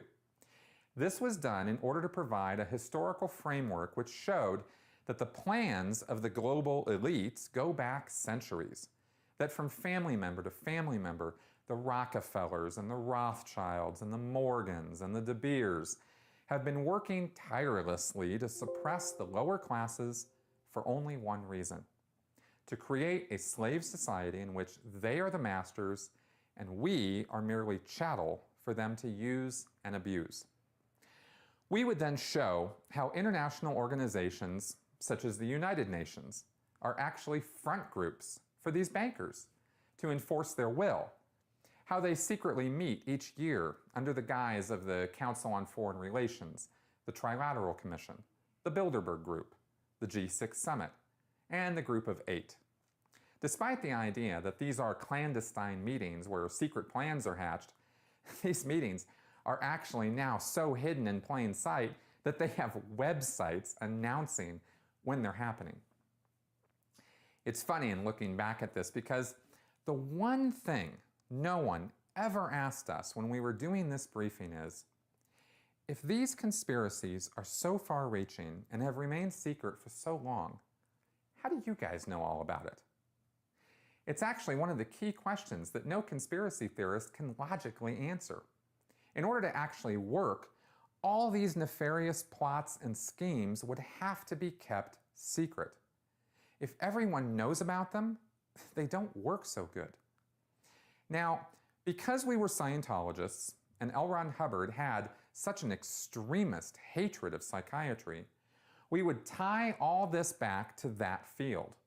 In order for any individual or group to take over a population, they have to have an army. Otherwise, they're just a bunch of old rich guys sitting around a table gabbing. Remember earlier I quoted Hubbard from 1967 when he said that psychiatrists were used to remove political dissenters. Here's how Hubbard said they fit into the bigger picture in a bulletin he wrote in 1970 called "The Psychiatrist at Work." The psychiatrist has masters. His principal organization, World Federation of Mental Health, and its members, the National Associations of Mental Health, the American Psychiatric Association, and the American Psychological Association, are directly connected to Russia. Even the British Broadcasting Company has stated that psychiatry and the KGB, Russian secret police, operate in direct collusion. A member of the WFMH sits on every major advisory council of the US government, to name one government. Ministers of health or health authorities are members of the National Association or the WFMH. We then show diagrams of how all the media is controlled by a small group of megacorporations, so everything that we see and hear on media channels is just a facade of free press and journalistic integrity. Since only a small number of corporations own all this media, that must mean that every reporter and editor is marching in lockstep to whatever the CEOs of these groups tell them to do, right? Obviously. So when you combine this whole picture, here's what you get. The 12 men and their successors and family members rule the world from their enclaves at the very top, deciding on what direction the governments of the world will follow, always ensuring that no matter what, they are amassing more money, resources, and power. The media, meaning all news and entertainment companies, are owned or indirectly controlled by the elite and produce PR campaigns, movies, television shows, and music which indoctrinate people in whatever attitudes or ideas the elite want them to be thinking, while the news media keeps people distracted with meaningless current events that on the surface appear to inform the public what's going on, but really just obfuscate the true agenda of the elites. Education has been subverted to become a propaganda arm of the elites, who have dumbed down learning requirements and educational standards so people are more docile, accepting of their position as workers and their place in the economic framework the elites control. Psychiatry is the enforcement arm of the elites, used to forcibly institutionalize or involuntarily commit anyone who gets out of line. Once safely imprisoned in psychiatric hospitals or private prisons, psychiatrists are then free to lobotomize or otherwise do away with any political or social dissenters. The lower and middle classes have been so indoctrinated throughout their entire lives that they not only are subject to this oppressive control system, but actually feed and support it with their tax dollars, hard work, and belief in their sham political leaders. They are too brainwashed to realize what is actually going on. Now, by this point, the recruiters have basically scared the shit out of the person and convinced them that their entire life has been lived in the Matrix. They've been plugged into a system which denies them any human rights or individuality or freedom. They have never been in control of anything they're doing or thinking. They are all but powerless to do anything against this vast and overwhelming conspiracy. But that is when we offer them one piece of hope. We then tell them that now that they know this, they have to do something about it. The recruiter uses a bit of Scientology here called the KRC triangle. KRC stands for knowledge, responsibility, and control. Hubbard claimed that if you want to get more control over something, you need to take more responsibility for it and or get more knowledge about it. That makes the triangle grow. Conversely, if you get more knowledge about something, you then have the potential to control it more and be more responsible for it. You see how this works. So what the recruiter does is ensnare the prospect by saying that now that they have more knowledge about the big picture, if they don't up their responsibility, then they could lose that knowledge and lose their ability to control things. This is ridiculous if you think about it for a minute, and you can poke all kinds of logic holes in this KRC triangle, but Scientologists don't question L. Ron Hubbard. The recruiters and the prospects all believe this KRC triangle is how things work. The recruiter then gives the prospect one and only one way to take responsibility. Join the Sea organization now. They're shown a series of misleading photographs and doctored statistics that prove Scientology is expanding successfully and taking control of whole regions. It's then made absolutely imperative that the prospect join immediately. Without giving any real specifics as to what the Sea Org is actually doing to prevent any of this, a picture is painted that merely by the Sea Org's very presence, this worldwide suppression will be shattered. Falling in line with the KRC triangle, the prospect is told in no uncertain terms that it is their responsibility to save the world. They even tell the prospect that those who become aware of this information and don't act on it, one for one end up on the skids and destitute. Lines are used such as, "There was this one guy who I briefed and he didn't join, and I found out a few months later that the guy was on drugs, totally crashed out." You don't want that to happen to you. You need to take responsibility for what you know. They're then fed a bunch of quotes from L. Ron Hubbard to convince them that the Sea Org is the only sensible thing they can do. It is possibly a bit above your reality to say that we intend to salvage this sector. No one has been able to do it for 75 million years. We are the first. We have a great deal of future in front of us in Dianetics and Scientology.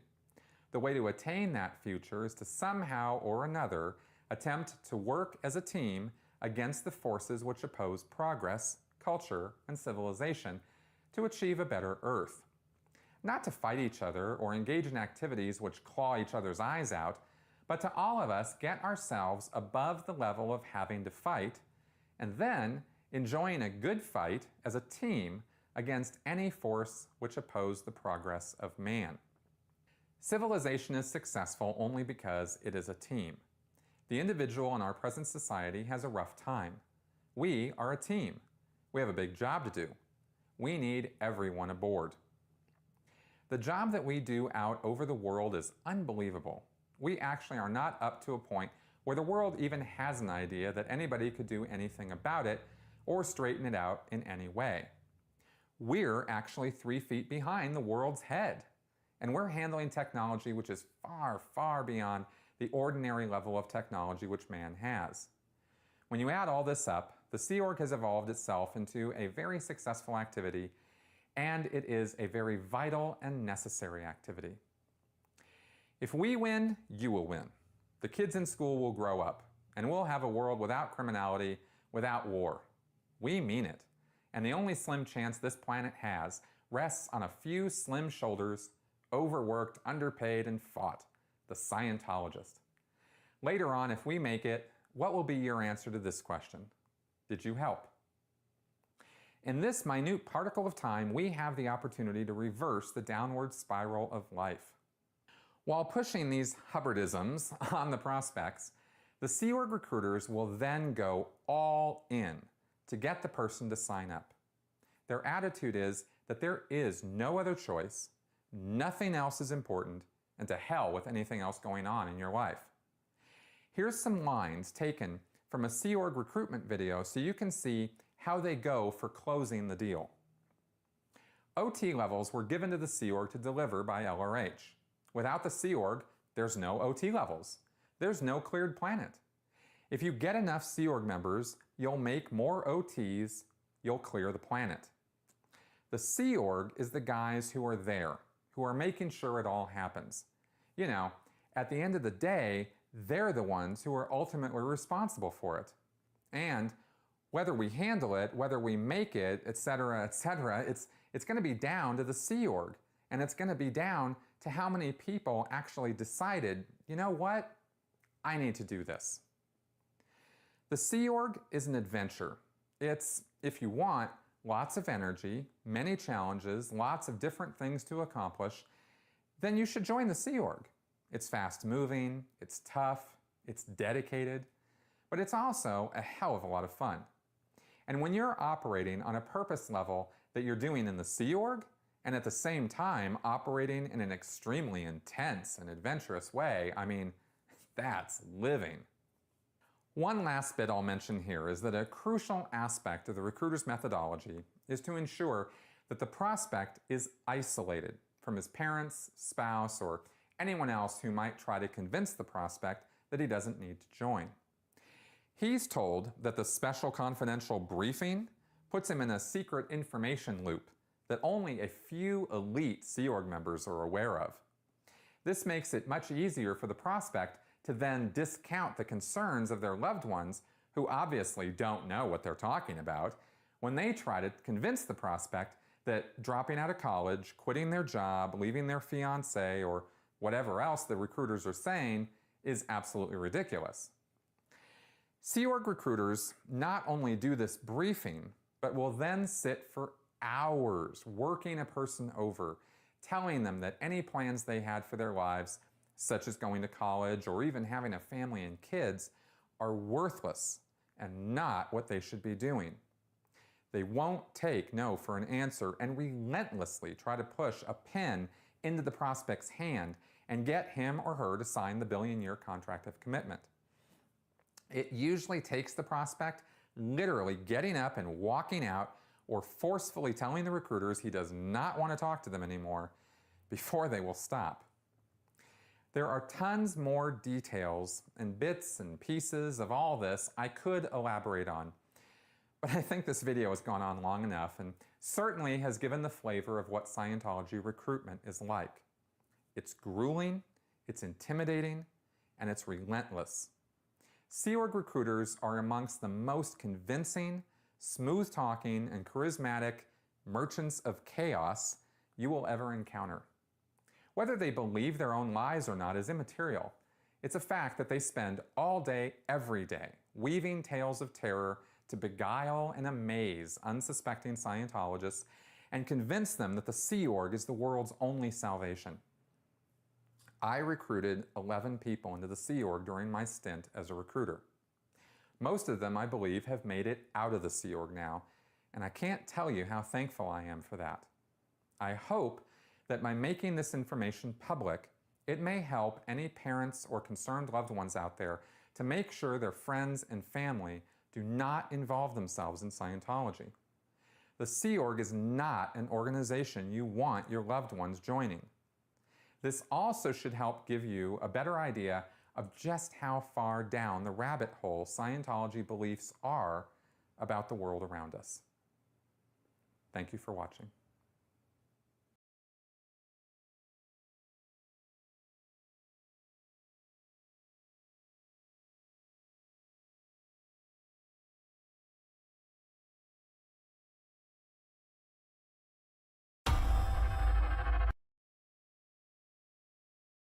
That it doesn't work is right before you.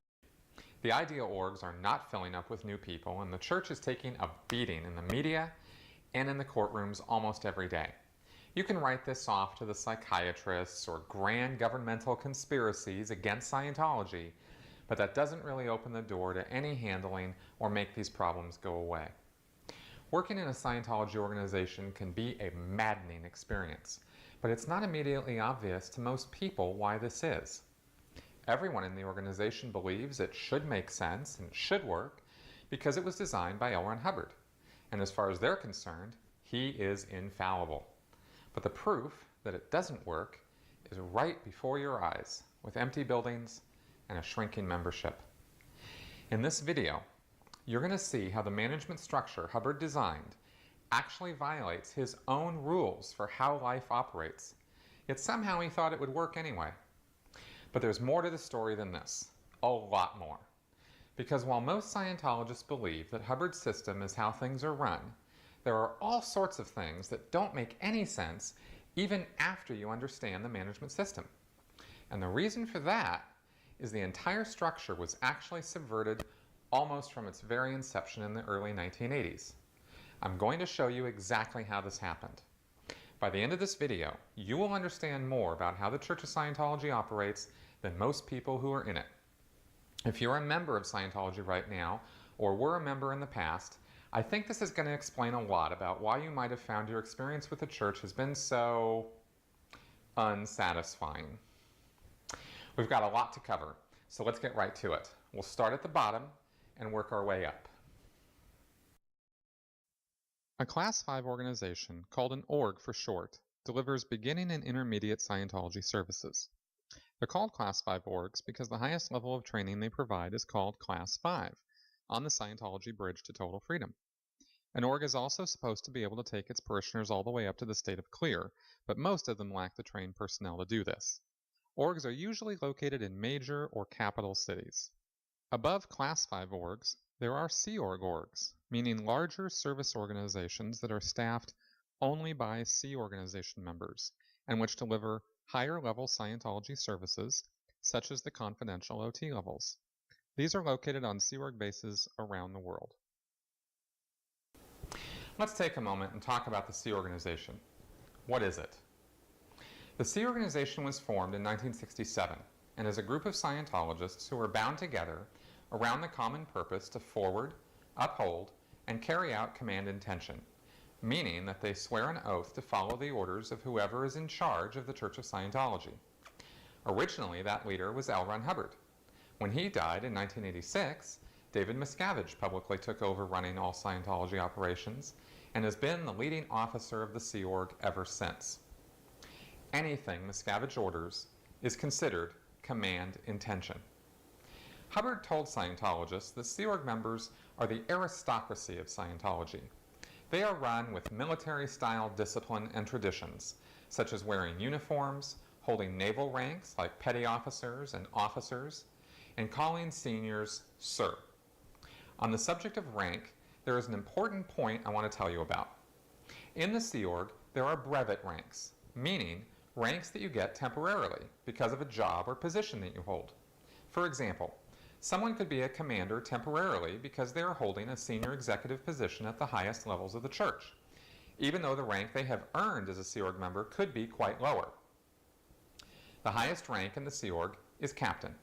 According to documents the church filed with the IRS in 1992, Captain David Miscavige is the only captain in the Sea Org who isn't temporarily holding that rank.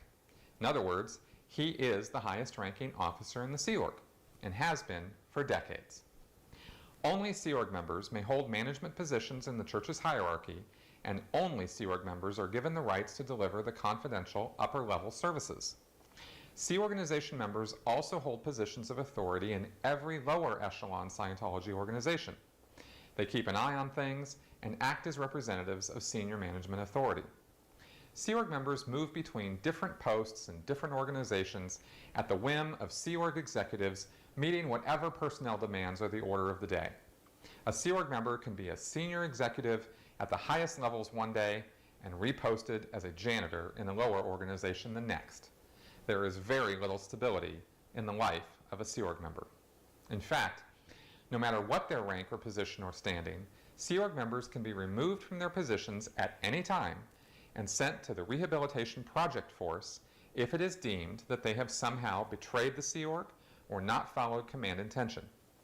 The RPF is the Sea Org's prison system, meaning that those on the RPF are quarantined away from everyone else, engage in hard physical labor for most of their day, have absolutely no time off, vacations, or holidays, and are forbidden from calling or otherwise directly contacting their family or friends. In fact, people on the RPF can't even speak to anyone not on the RPF unless they're spoken to first. The RPF is supposed to result in a rehabilitated and loyal Sea Org member who is ready to get back to following command intention without any hesitation. What's so interesting about the Sea Org is that it has no legal existence, is not a corporation or even a membership trust like the IAS. Yet it is the group that unquestionably runs Scientology internationally. Now let's get back to Scientology's management structure. For administrative purposes, Scientology divided the world into 9 arbitrary continents. They are Canada, Western United States, Eastern United States, Latin America, United Kingdom, Europe, Italy, Africa, and Australia, New Zealand.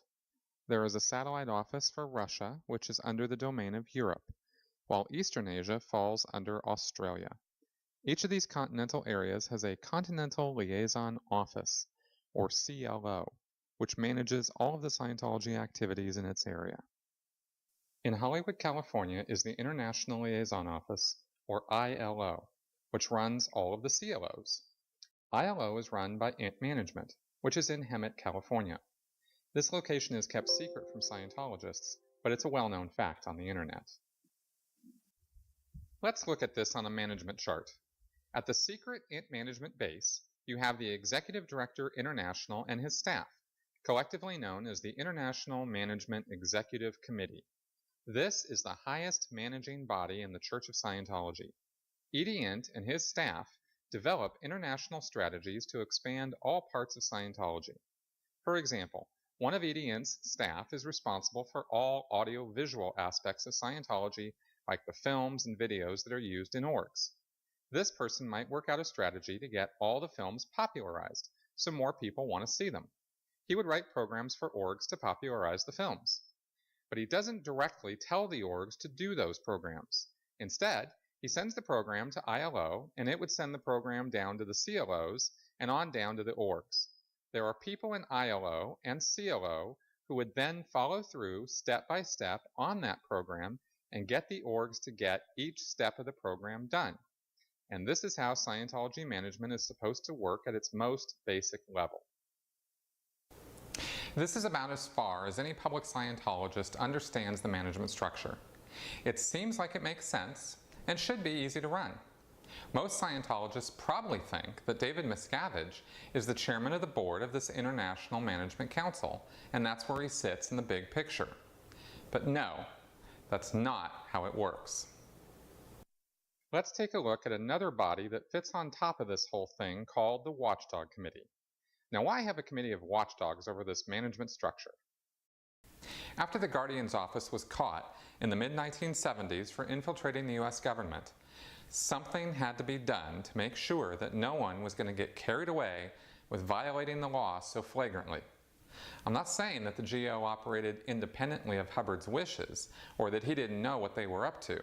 I'm saying that they got caught, and from Scientology's point of view, that was totally not okay. So in order to keep that from happening again, Hubbard came up with the idea of the Watchdog Committee. They would oversee all the various sectors of Scientology, the local orgs, the missions, the upper-level Sea Org organizations like FLAG and the Free Winds, and even internal bodies like Golden Era Productions and the Office of Special Affairs. There would be an individual person in the Watchdog Committee for each of these sectors, and then an overall chairman for the committee known as the WDC chairman. Their job is not to personally run their sectors. They aren't management per se. They are supposed to be making sure that management actually manages. And just to be crystal clear, the WDC chairman is not David Miscavige. He has no position with WDC and never has. In order to do their jobs, WDC members need to get information, issue orders, and get compliance. How do they do that? WDC was given a police organization called the Commodore's Messenger Org, or CMO. What is CMO? Well, when Hubbard was running things on the ships back in the 60s and 70s, he had children and teenagers working for him as message carriers and basically servants.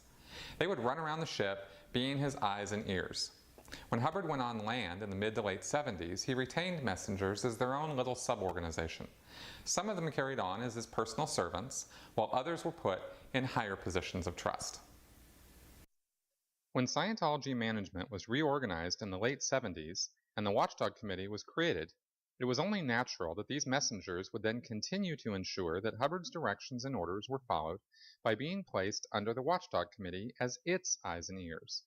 In fact, the WDC chairman is the commanding officer of the CMO. You see, from the late 70s up until Hubbard died in 1986, he wasn't supposed to be managing Scientology directly. To avoid criminal prosecution for the whole Guardian's Office fiasco, as well as tax evasion and other legal situations, Hubbard supposedly had removed himself off management lines entirely. So the CMO was the group that took over handling all of Scientology management. Of course, Hubbard was still giving orders, but these were called advices. If you've ever heard of LRH advices and wondered why they were called that, it's because they couldn't legally be called orders, even though that's exactly what they were. So here you have WDC and CMO overseeing INT management and all the other levels down to the orgs. And this is where we start getting to the crux of the problem I was talking about earlier when I said that the structure of this whole thing actually violates basic Scientology principles. Let me explain. In Scientology, there are conditions of existence. Simply put, conditions are the operating state that any individual, group, body, or nation is in at any time. There is a table of conditions in Scientology going from power at the top down through affluence, normal, emergency, danger, and non-existence at the bottom. There are conditions below non-existence, but we won't go into those right now. It should be obvious in looking at this chart that one would strive to maintain at least normal and would want to be in affluence or power most of the time. One would certainly not want to be stuck in danger, because that's just one step up from non-existence. And non-existence means exactly what it says. You don't exist. So a fundamental law about these conditions, according to L. Ron Hubbard, is that if you are on a command line and you are bypassed by someone for any reason, you are immediately in a condition of danger. For example, let's say you are the head of a division. One day, your boss comes in and directly orders one of your juniors to do something. Your boss has bypassed you, meaning he ignored you and skipped the chain of command. This puts you in a bad spot because what if you didn't even know what happened? Here you are trying to get Project A done, and now you find one of your juniors is hard at work on Project B because your boss told them to do that. Well, that's why Hubbard called it a danger condition. Just by the fact that a senior person to you issued orders to one of your juniors, and then your junior acted on those orders, that alone puts you in the condition of danger. So let's get back to our command chart and look at how WDC and CMO are supposed to do their jobs. Golden Era Productions makes films. So let's say WDC Gold is wondering why the films unit at Gold is not getting out enough new films on schedule. He sends a messenger in to investigate. The messenger does so, and they determine that it's because the films unit is undermanned, and so it's just physically impossible for them to meet their production quotas no matter how many hours of sleep they lose or how many threats are made.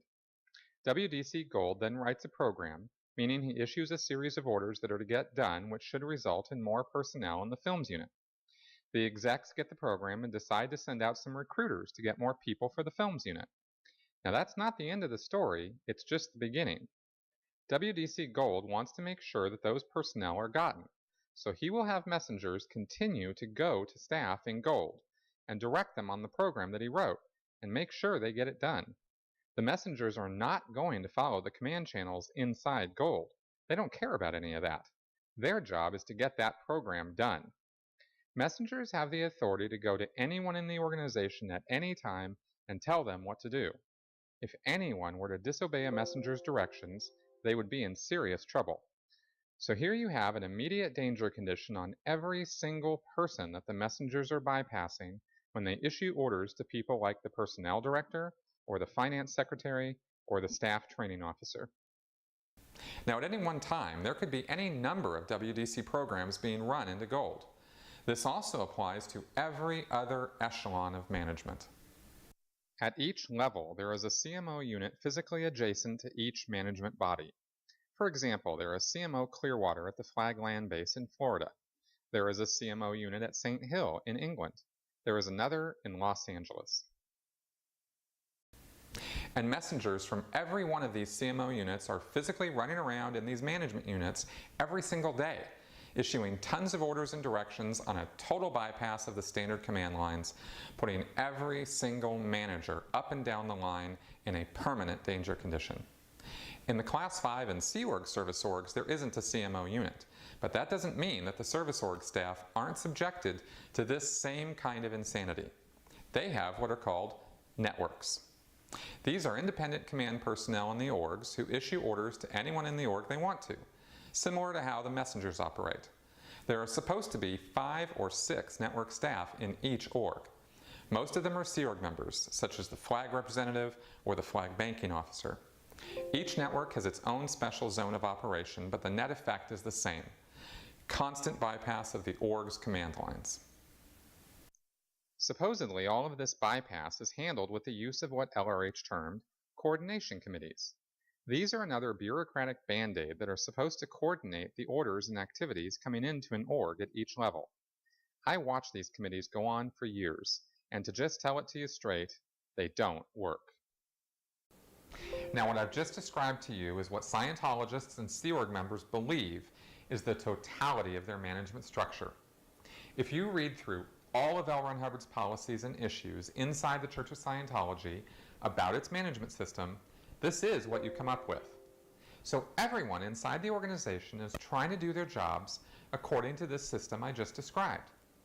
But the truth is that they can't do their jobs because of all the crazy bypass that goes on and the fact that everyone has at least 4 or 5 or more seniors who come in and give orders at any time of the day or night.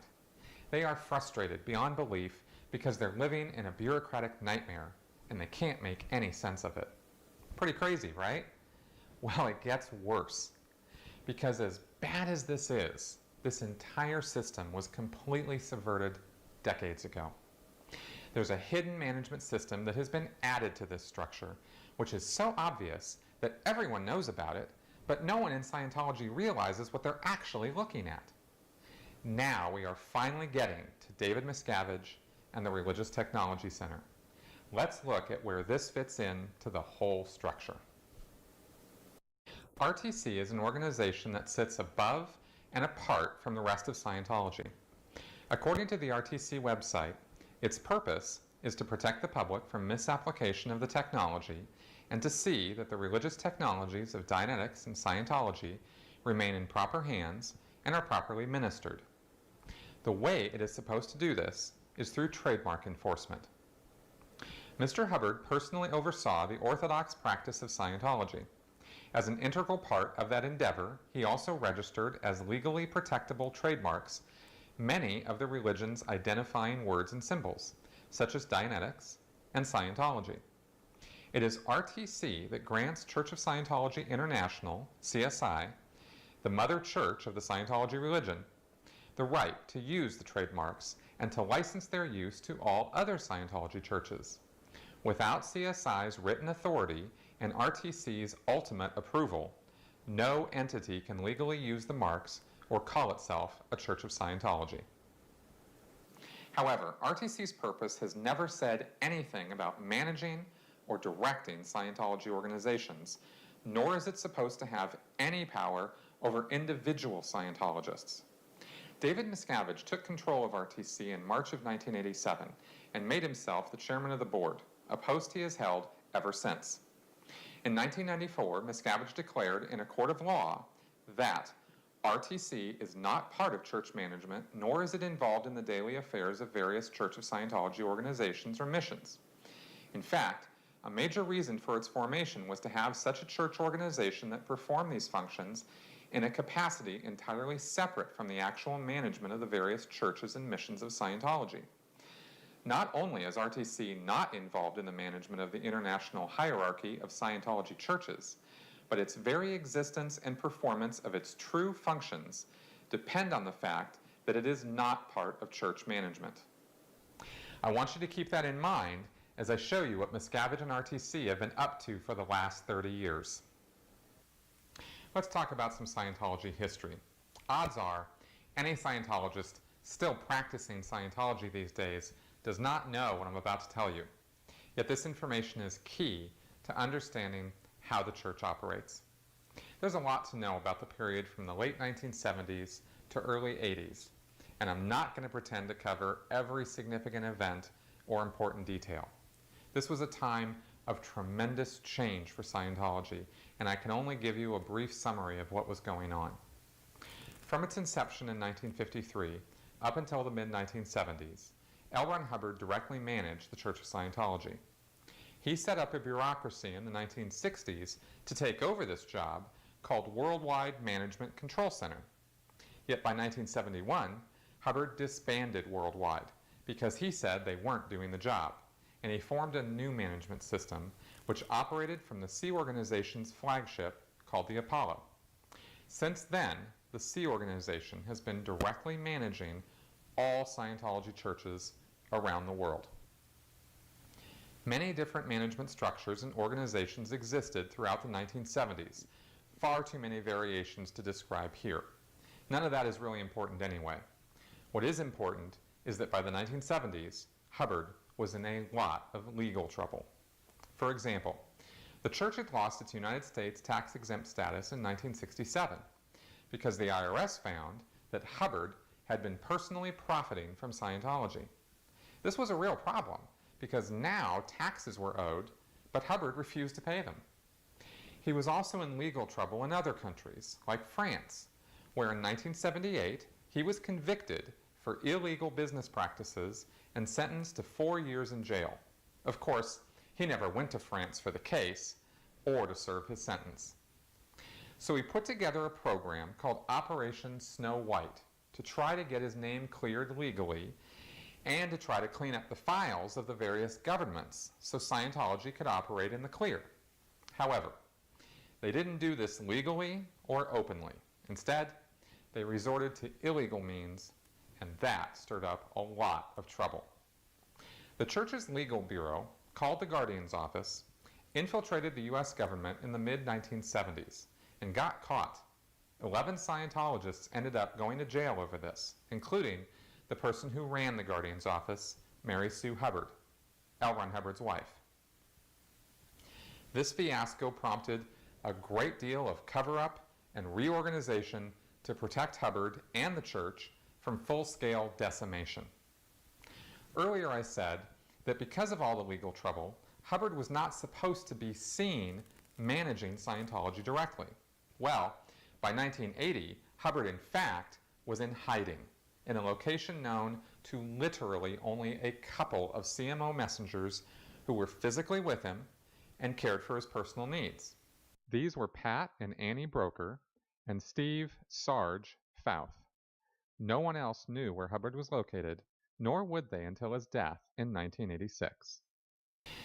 It was due to the fact that Hubbard was in hiding which enabled a young CMO messenger named David Miscavige to establish his own power and authority.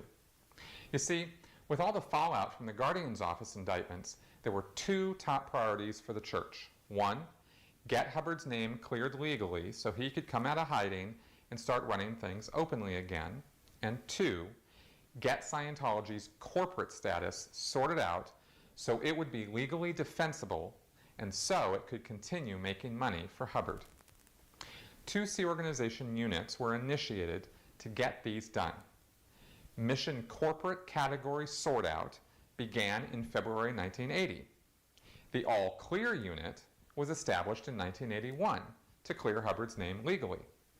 Included in the All Clear unit was the Special Unit, or Unit X, which took over all the old Guardian's Office legal functions, including even bringing in some of the old Guardian's Office staff. David Miscavige ran both of these units. At this point in time, it was the CMO who was running everything, while this whole structure I described earlier was being formed up and established. So while Miscavige was not yet at the top of the church hierarchy or in command of all the organizations, his position in running these units gave him almost full autonomy. And there was something else Miscavige did which ensured his future success. He managed to get himself into the position where he was the filter point between L. Ron Hubbard and everyone else in Scientology. He was the one who made physical contact with Pat Broker to deliver any communications to Hubbard's secret location.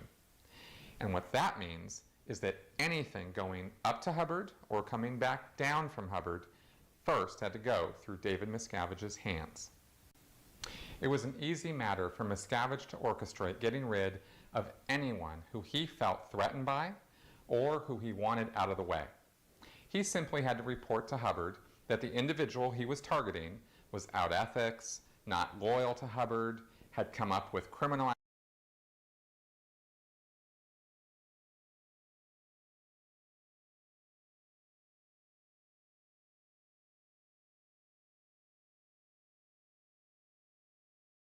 Sorry for pausing.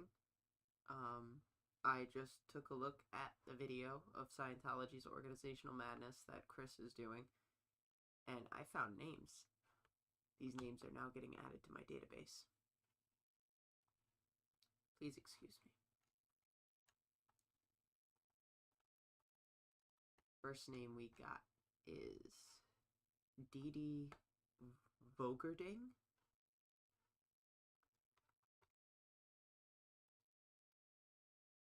So we had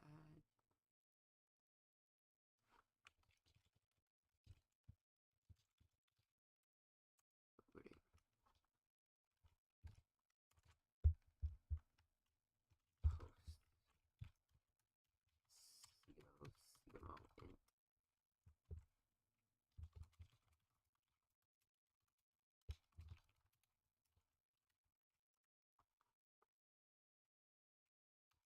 We have Gail Irwin.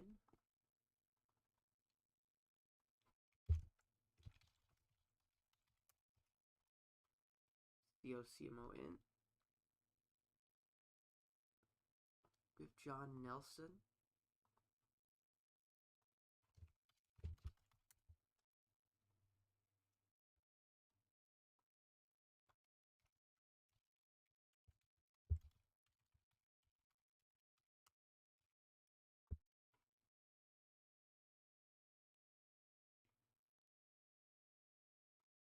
Bill Franks.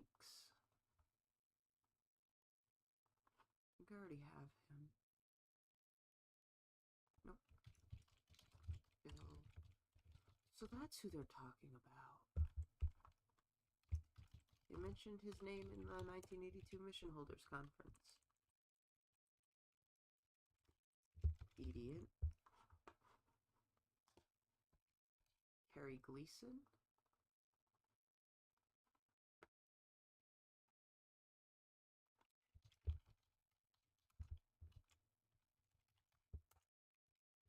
Idiot. David Mayo.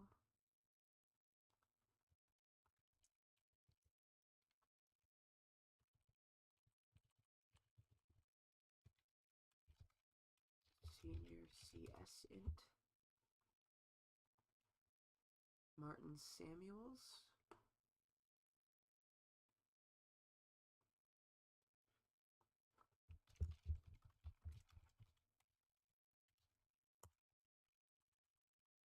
The mission holder.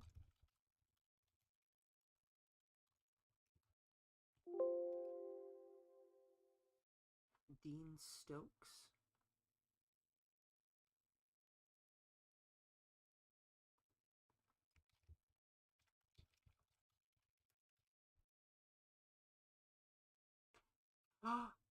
Kingsley Wimbush. We know about him. He was mentioned in the 1982 conference.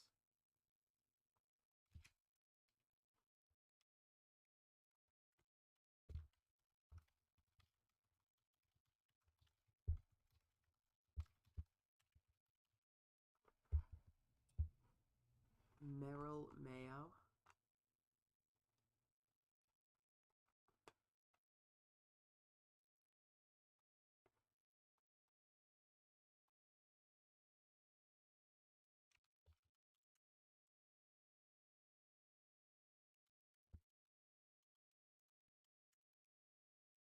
Who was a class 12. Louis Riesdorf.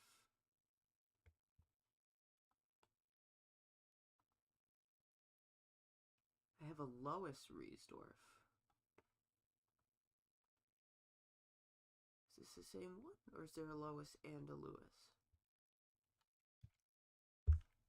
I'm gonna say...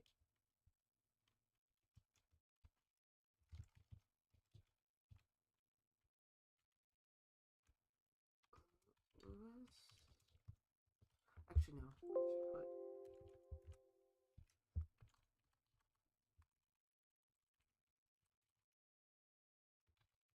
Chief Officer CMO in.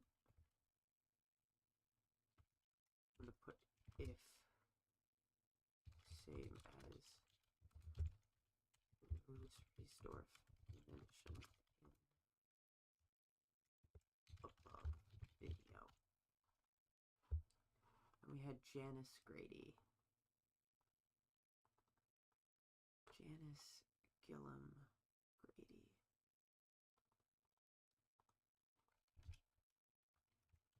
She was a messenger.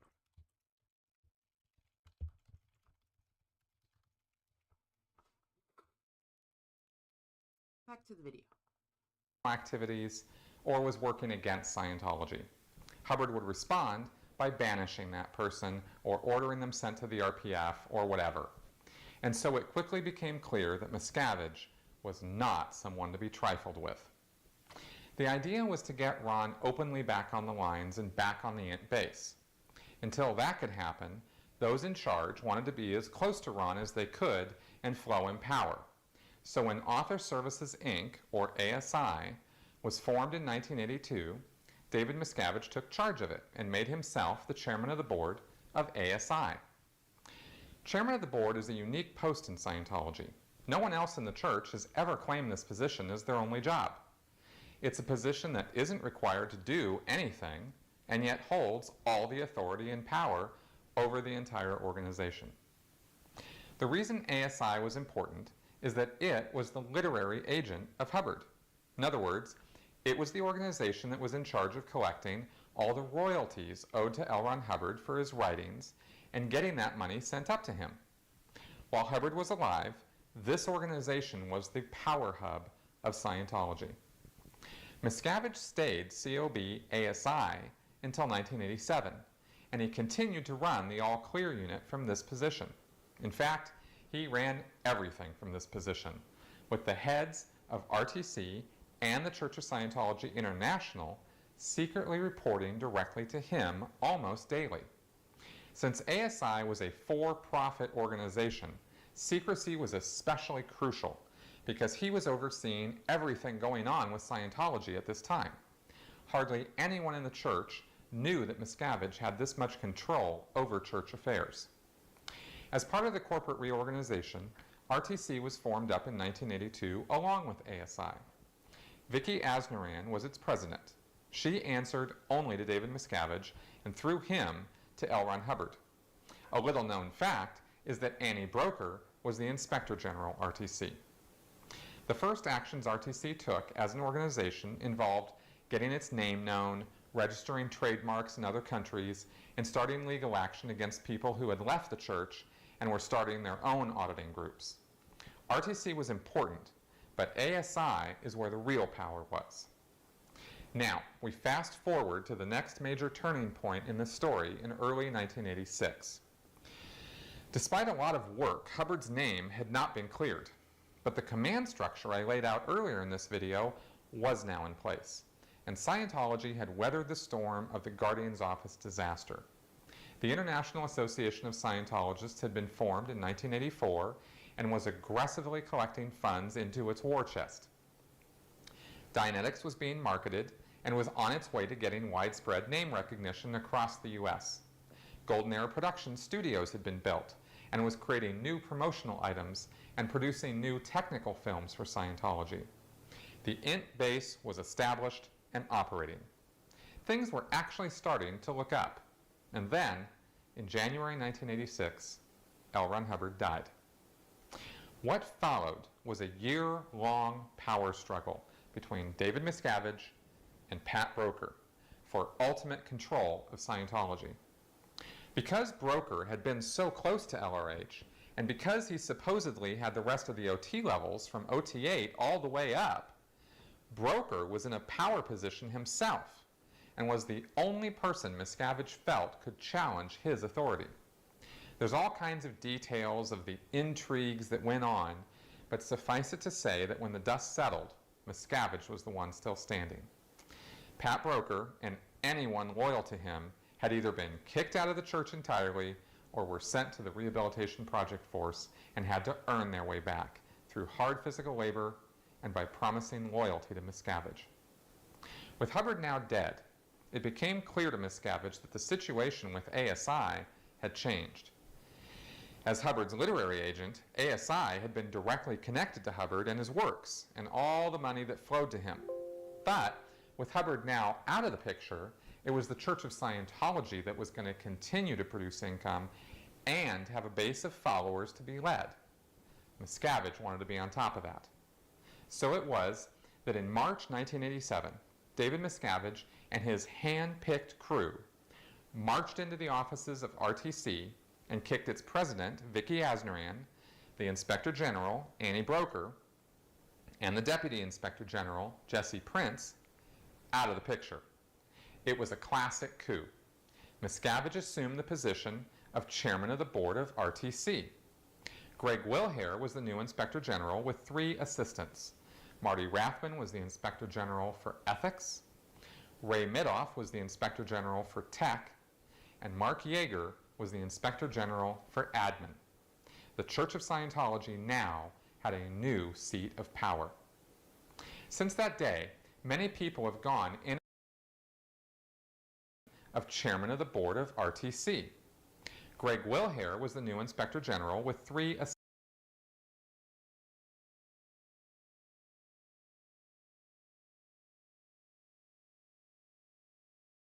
assistants. Marty Rathman was the Inspector General for Ethics.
Ray Midoff was the Inspector General for Tech,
and Mark Yeager was the Inspector General for Admin.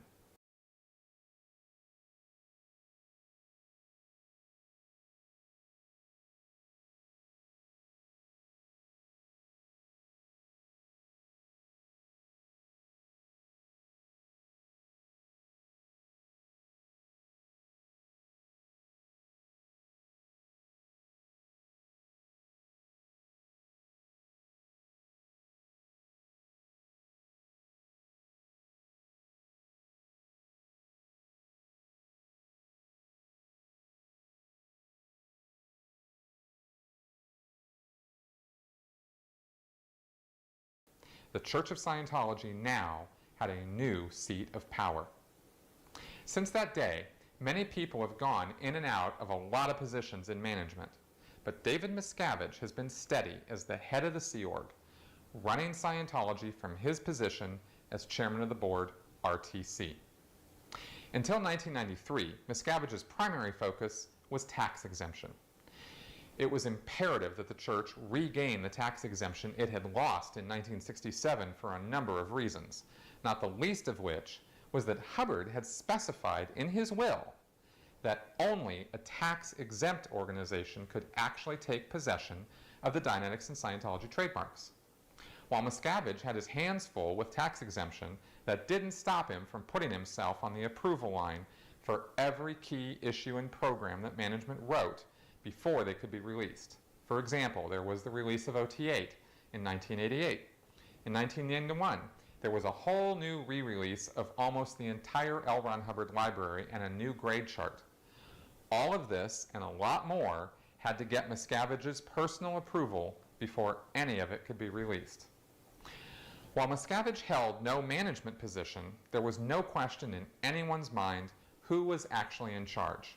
In fact, his first major public appearance in 1992 on Nightline with Ted Koppel confirmed this, as described here.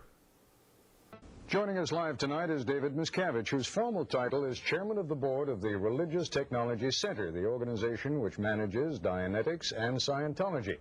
Mr. Miscavige took over as the head of Scientology in 1987 following the death of the church's founder, L. Ron Hubbard.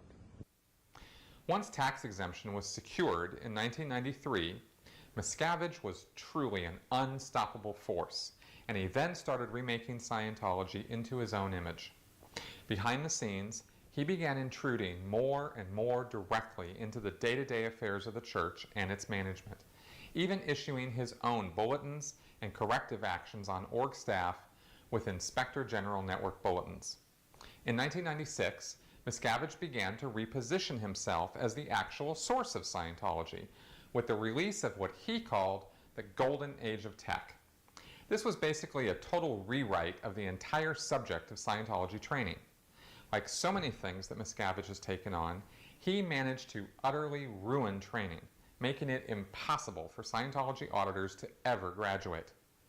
Thus began Scientology's steep decline as a service-oriented organization, with more and more attention then going onto straight fundraising. As part of this golden age of tech, Miscavige gained micromanagement control of every Scientology continental zone. He did this by sending RTC representatives to every Sea Org base, and they usurped control of the local CMO units. He then announced he was doing this at the 1996 Golden Age of Tech event. There was nothing hidden about this takeover. Since that time, Miscavige has slowly but relentlessly dismantled all of the international management structure I described to you earlier. He doesn't just approve programs and issues for the orgs to do. Since 1998, Miscavige is the one who writes them. It's hard to believe, but Miscavige has personally removed almost every person of any significance at INT management.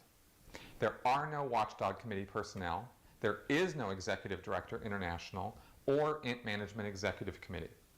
All of these people are being ordered about at Miscavige's whim to do whatever he tells them to do. He has no interest in reestablishing or maintaining a management structure because anyone who is allowed too much power or authority could become a threat to him. He simply won't allow that to occur. And since he is the head of the Sea Organization, whatever he says is command intention, meaning all Sea Org members are required to obey him. The structure of Scientology's management is a recipe for disaster, and that is exactly what they have on their hands.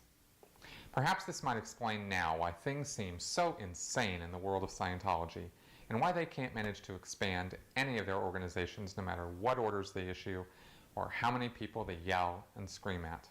In fact, it might just be that all that yelling and screaming is going on because these people are caught up in a bureaucratic nightmare that prevents anyone from getting anything constructive done. The only thing holding this whole thing together is the belief of the parishioners in the system, and the almost slavish amount of overwork that those who still work for the church are willing to do. Their faith in this system and Hubbard's organizational genius is touching, but it is entirely misplaced. In the future, you're going to hear David Miscavige tell you how all of Hubbard's policies have been reviewed and how a bunch of suppressive persons twisted around Hubbard's words and how Miscavige had to step in and save the day. He will tell you that now they have the most perfect organizational structure in the universe. The only reason he's going to say these things is so that the parishioners will continue to believe and will continue to give over their hard-earned money. The good news is that given Scientology's shrinking membership, it appears that more and more Scientologists are catching on to the fact that this group is not capable of delivering on its promises, and in fact, is just ripping them off for all the money it can get before it collapses. I cannot recommend enough that if you're a member of this group right now, that you just walk away. It's not going to get any better. Believe me, it's only going down from here. How much longer this can go on is anyone's guess. It really depends on how much longer Miscavige can continue to fool the Scientologists and the courts. And it's my hope that he won't be getting away with this for much longer. Thank you for watching.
Is there any single thing that a Sea Org member can do that would just get them thrown out of the Church of Scientology immediately? Or will the church always try to rehabilitate the person first? And lastly, can you guess where the 1138 in my YouTube handle comes from? Yes, there are quite a few things you could do actually that would just get you kicked right out of the church right away. Physically assaulting or going after David Miscavige or a very senior executive in some kind of a psychotic rage or something would definitely get you kicked out of the church pretty quickly. But the number one thing we know for sure will get you kicked out is if you threaten suicide, like immediately, and you are not kidding around about it. If you start talking about how you want to kill yourself and you need to leave right now, and you actually even make an attempt at it, like you have more than just words to say, they will get rid of you very quickly. I've never seen anyone get rid of faster than a suicide threat, all right? Especially when there was an actual attempt made at the same time. And I don't say that to be callous. I mean, that's one of the things you do. I'm not saying this to try to, suggest that somebody do that. But you ask the question, and that's the thing that I have seen. Like, I've seen almost same day, like next.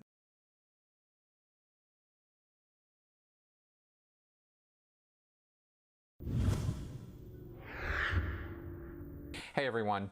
You know, sometimes I get asked questions for my Scientology, my critical Q&A show that I do every week, and the answers to some of those questions are longer than would be appropriate for my Q&A show.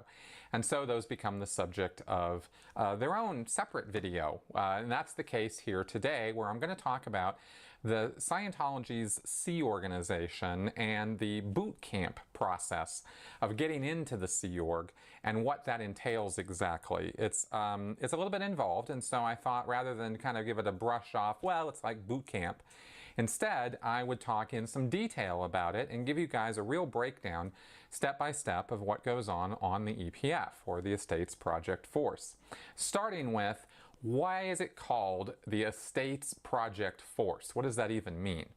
Well, in this case, a project force is a group of people, a force of people who go around doing projects. And the types of projects that the Estates Project Force works on are estates projects. In other words, grounds work, building work, things that have to do with back when they were on a ship, ship work, right? Maintenance work, that sort of thing. Upkeep kind of work, I mean. I don't mean down in the engine room kind of maintenance work. I mean sanding the decks, or repolishing things, or refarnishing, or refinishing things. Stuff like that would be called estates work, because in Scientology lingo at least, estates refers to the actual physical grounds and buildings of an organization. So the Estates Project Force on a Sea Org base works to improve or maintain the grounds and buildings of the base that they're on. And so the Estates Project Force ends up filling in for where there are people missing, really, in the division of the organization that's responsible for estates. So when a person comes into the Sea Org to learn how to become a Sea Org member, before they're officially recognized as a Sea Org member, they have to go through the steps of the Estates Project Force. It usually takes somewhere between 2 to 3 weeks, although it can sometimes drag out for months. It totally depends on a person's ability to study, duplicate information, and be able to regurgitate it back to somebody when they're getting checkouts or tests or exams. And it relies also on the person's ability to do physical work. The work that goes on the EPF, well, let's go ahead and take a look at the schedule, and we'll sort of break it down that way. When you come into the EPF, you are assigned a dorm. There's male dorms and female dorms. Even if you come in married and your spouse comes in with you, you still are assigned to a male or a female dorm. You're given an EPF uniform, and usually these uniform parts are simply recycled on a daily basis. It's not like you're issued a uniform that you're going to keep forever. And it's usually shorts and a t-shirt, because you're going to be running around doing, hard work, and it's going to be sweaty work in a lot of cases. So, so you get some shorts, and you get a shirt and a cap usually, and a belt. And I don't think they issue shoes or boots. I don't remember that, although that's totally up in the air. That very well could have changed. I did my EPF in 1995 when I first joined the Sea Org in the summer of 95. So it's been some years since I had my EPF experience, but of course I was in the Sea Org for 17 years, and all the way up until 2012 I was watching people doing the EPF, so I was kind of familiar with how it ran, and it was pretty much the same program all those years, and I don't know any real reason why it would have changed since I left back then. So schedule-wise, you are assigned the dorm, and then you wake up, and in the morning, first thing that happens is there is a muster. There's a lot of musters in the Sea Org, and especially on the EPF. You get everybody together, and they line them up, and they teach them how to stand at attention and at ease and parade rest, and you learn, these sort of military things. It's treated as a military exercise. In case anybody is coming into this totally fresh and has no idea what I'm talking about, the Sea Organization is a paramilitary group. It is Scientology's core group of the most dedicated members. So this is the boot camp for that activity. And this is usually pretty early in the morning, by the way, that the muster happens. I think it's, around 7:30, something like that. And then they break off and go get some breakfast and then muster again. And usually in the morning is when study happens, although study can happen in the afternoon or even in the evening. It depends on the unit and the area and how the schedules are run. There's no like formalized process on that. But it's 5 hours of study a day. Where you're getting through a series of courses, and I'm going to break those courses down for you. Then when you're not on study and you're not eating, because there's breakfast, lunch, and dinner, of course, with musters after each one, then you're working and you're assigned to these states projects, okay? Also, by the way, this is where you learn how to clean. To what's called a white glove pass, meaning that the person who's when you've cleaned an area, let's say you're going to clean a room, you're going to dust it, you're going to vacuum, you're going to clean the walls, you're going to do all the normal cleaning things that you do, but the way that that you get a pass on the cleaning is a white glove comes out, right? Or a napkin will substitute for a white glove, and the person will take it and go randomly, whoever's doing the checkout on the cleaning will randomly go around to hidden crevices and corners and cracks and run the white cloth or the white glove over that area, and if it comes up with any dirt or dust, well, that's a flunk. And you got to clean some more, and then they'll leave, and then you got to get them to come back and get it checked out. And this level of cleaning is used in the quarters that you're sleeping in, the dormitories. So every morning you're supposed to get one of these passes. And then there's also, during the musters, it's not just accounting for everybody with everybody lining up and doing close order drilling of attention, at ease, attention at ease. There's a lot of that. But there's also other kinds of drills that are team-oriented drills in order to get everybody kind of out of their head and out of being an individual and being part of the team. The Sea organization is all about the group first and the individual last. So right from the get-go, you are being drilled in that you're part of a team, that your individuality is not really that important. And it's not really so different from a regular military boot camp in that regard. In fact, the attitude is exactly the same. So anything that would tend to differentiate a person or make them stand out as an individual, whether it's their dress, makeup, hair, anything like that, that's going to get thrown out real fast, right? If a person's and of course, any kind of dress or makeup or jewelry or anything that would violate, how the Sea Org's very conservative military type look, all that's going to go by the wayside too. So you're not going to see anybody on the EPF with nose rings or ear plugs or lip, studs or tongue studs or any of that kind of stuff. All that's going out. That's just, forget all that. Again, not so dissimilar to a regular military boot camp. And team drills there's hundreds of different kinds of team drills. Anything that'll get a bunch of people working together to a common goal is pretty much the kind of drilling. And this could include also dividing up into units and competing units one against another. So they might go up to the parking roof where there are fire hoses kept rolled up, and they might go and unroll the fire hoses and roll them back up and keep this against a stopwatch, right? And this requires people working together because, believe me, trying to roll up a fire hose by yourself is a near Herculean task. Or there might be, passing a ball or a message or whatever, any kind of drills like this. This is the kind of thing that is done during the musters.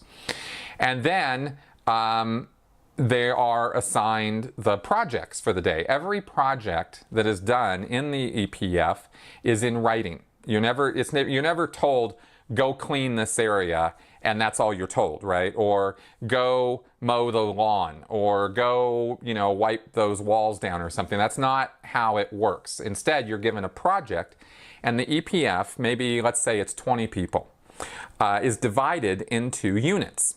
And the units will have an in-charge, or an IC for in charge, and 4 people under that in charge. That would be a decent, a regular sized unit.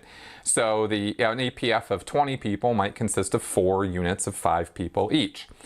Each unit will be given their own project orders. Now, if it's a big project, requires a lot of people, then maybe the entire EPF might have to go do that based on a set of project orders, or maybe half the EPF goes and works on that. However it works out, you receive written project orders with a series of targets to do, 1, 2, 3, 4, 5, and you generally go through them in sequence and go to an area, and the first target might be, gather up the materials you're going to need, and you run off to the place that's the tool shed that's got all that stuff in it. Let's say you're going to go out and do some estates work on the mowing the lawns, at the base in a particular area. So you go to the tool shed, you get the rakes and the plastic bags and the lawn mowers and any other equipment are be listed in the project orders. And the team then goes out and figures out who's going to do what. And the in charge is the one who's sort of assigning all of that and runs through the project orders and tries to get them done. And the idea is that everybody's running all the time. There's no slacking off. There's no laziness. There's no wandering around, wondering what to do. It's like stop, stop, stop, stop, snap and pop activity. And the IC is the one who's held responsible for the actions of the juniors, the people that the IC is running. So generally speaking, on your first day, you're not going to be the IC of a unit. And anyway, whatever the work is, they go through the project orders, and when the project is done, they then run over to the EPF in charge or the grounds personnel or estates personnel who might be overseeing that project and get them to look and make sure that the project was done satisfactorily and completely, and then they sign off on the project orders that was done, and the project orders are then turned back into the overall in charge for the EPF, and that person is a validated, fully completed Sea Org member already. That's their job, is to be the EPF in charge or EPFIC. So, and that person is usually a bit of a drill instructor, drill sergeant type personality. They run the EPF hard. They are generally fairly pretty unsympathetic to any pleas for help or for, I mean, not totally, it's not like they won't help you out, but if you're crying or complaining or whining, they're not interested at all in what you're saying. It's like, straighten up, toughen up, shut the hell up and get moving is sort of the attitude of the EPFIC, right? Because you're there to get through, to do these projects. And the idea with all of this is not just to do grounds work or do estates work. The theoretical idea behind this is that you are teaching new people coming into the Sea Org how to confront MEST. And MEST is a Scientology word for matter, energy, space, and time. Put together, it is MEST, and that means the physical universe. Okay, objects, things that occur, that exist in the real world are called MEST. Okay, this is a piece of MEST. Okay, so you're supposed to learn to be able to confront MEST. Right? Deal with it, get hands-on, get dirty, get in there, deal with it. Because the idea is that as a Sea Org member, you're supposed to be able to confront MEST so that you can then confront people and deal. And by confront, I mean not just look at or face, but handle, manhandle, deal with. That's the idea, right? Is get control over these things, because a Sea Org member is expected to be at cause over matter, energy, space, time, life, and form. Hubbard defines a Sea Org member the same way he defines an operating thetan or an OT, right? And as the definition I just gave there. So you're expected to be able to tolerate any conditions, deal with any situation, no matter how rough, and simply make it go right to solve whatever problems need to be solved, deal with whatever barriers need to be overcome so that you get done whatever it is you've been assigned to do. That's the attitude, and the EPF is supposed to toughen you up and train you in how to have a make it go right attitude so you just are tough as nails and you just get shit done. Okay, that's basically the operating attitude of the Sea Org. And of course, you can see how this would lend itself to some degree of abuse, in fact, quite a degree of abuse when taken too far. But on the other hand, you can also see how this could have a recruitment appeal to people who are, out in the non-Sea Org world, that this is a place where you're going to get rough, tough, and hard, and you're going to learn how to deal with things, and you're going to learn how to solve problems. Like, this has some appeal to people, right? And that's why people join up for this, and that's why they will endure something like a boot camp. And this, again, very, very parallel to how people join the military and go through that whole rigorous process, because I don't think anybody would call any kind of boot camp a walk in the park. And it's the same with the EPF. Now, some of the, cleaning this, I made a couple notes here I'm just looking at. You cleaning restrooms, cleaning the streets, moving furniture around, landscaping, grounds work, any of these things could be the kind of work that end up being done by the EPF. They also often were in the galley, where all the food is prepared for the base, doing cleaning after meals of the galley spaces, or also just cleaning all the dishes that were just used at the meals, because if the dishwasher isn't around, or there is no dishwasher posted in the galley, then it's, the EPF becomes a kind of service facility for the galley, where they just rely on the EPF to get that kind of work done. So those are the kind of work activities that are going on. And generally speaking, I think there's about 8 hours of sleep scheduled on that time. So generally, I think the EPF is up and about until, I don't know, around 11 or something, and then they go to bed, and then they're up at 7:15 the next morning and right back at it again. And the EPF is a no days off, no frills, no thrills kind of activity. You're not there to be, like I said, slacking or moving slowly or taking your time or figuring things out. None of there's none of that. It's like go, go, go, go, go. Okay. Now, as far as the course work goes, okay, let's talk about the courses, because the EPF is ostensibly a manual labor activity, but you're only there as long as it takes you to get through a series of courses. I believe there's 5 of them. I listed them out here. And we'll walk through each of these courses. I think I have the sequence right. Like I said, it's been a while, and I couldn't find anywhere online that had the whole program laid out. But I happen to have done some work on some of the EPF courses when I was in the Sea Org. And so I had some recall of this, and I got what all the courses are.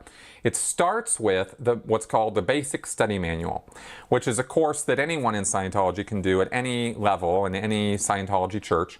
And the Basic Study Manual is sort of a rapid survey of Hubbard's theories on education and study and how to study. And I've done videos on this already. You can find this in the Basics of Scientology series that I did. So I'm not going to rehash all that now, but like the thing about looking up words in a dictionary you don't understand, that kind of stuff.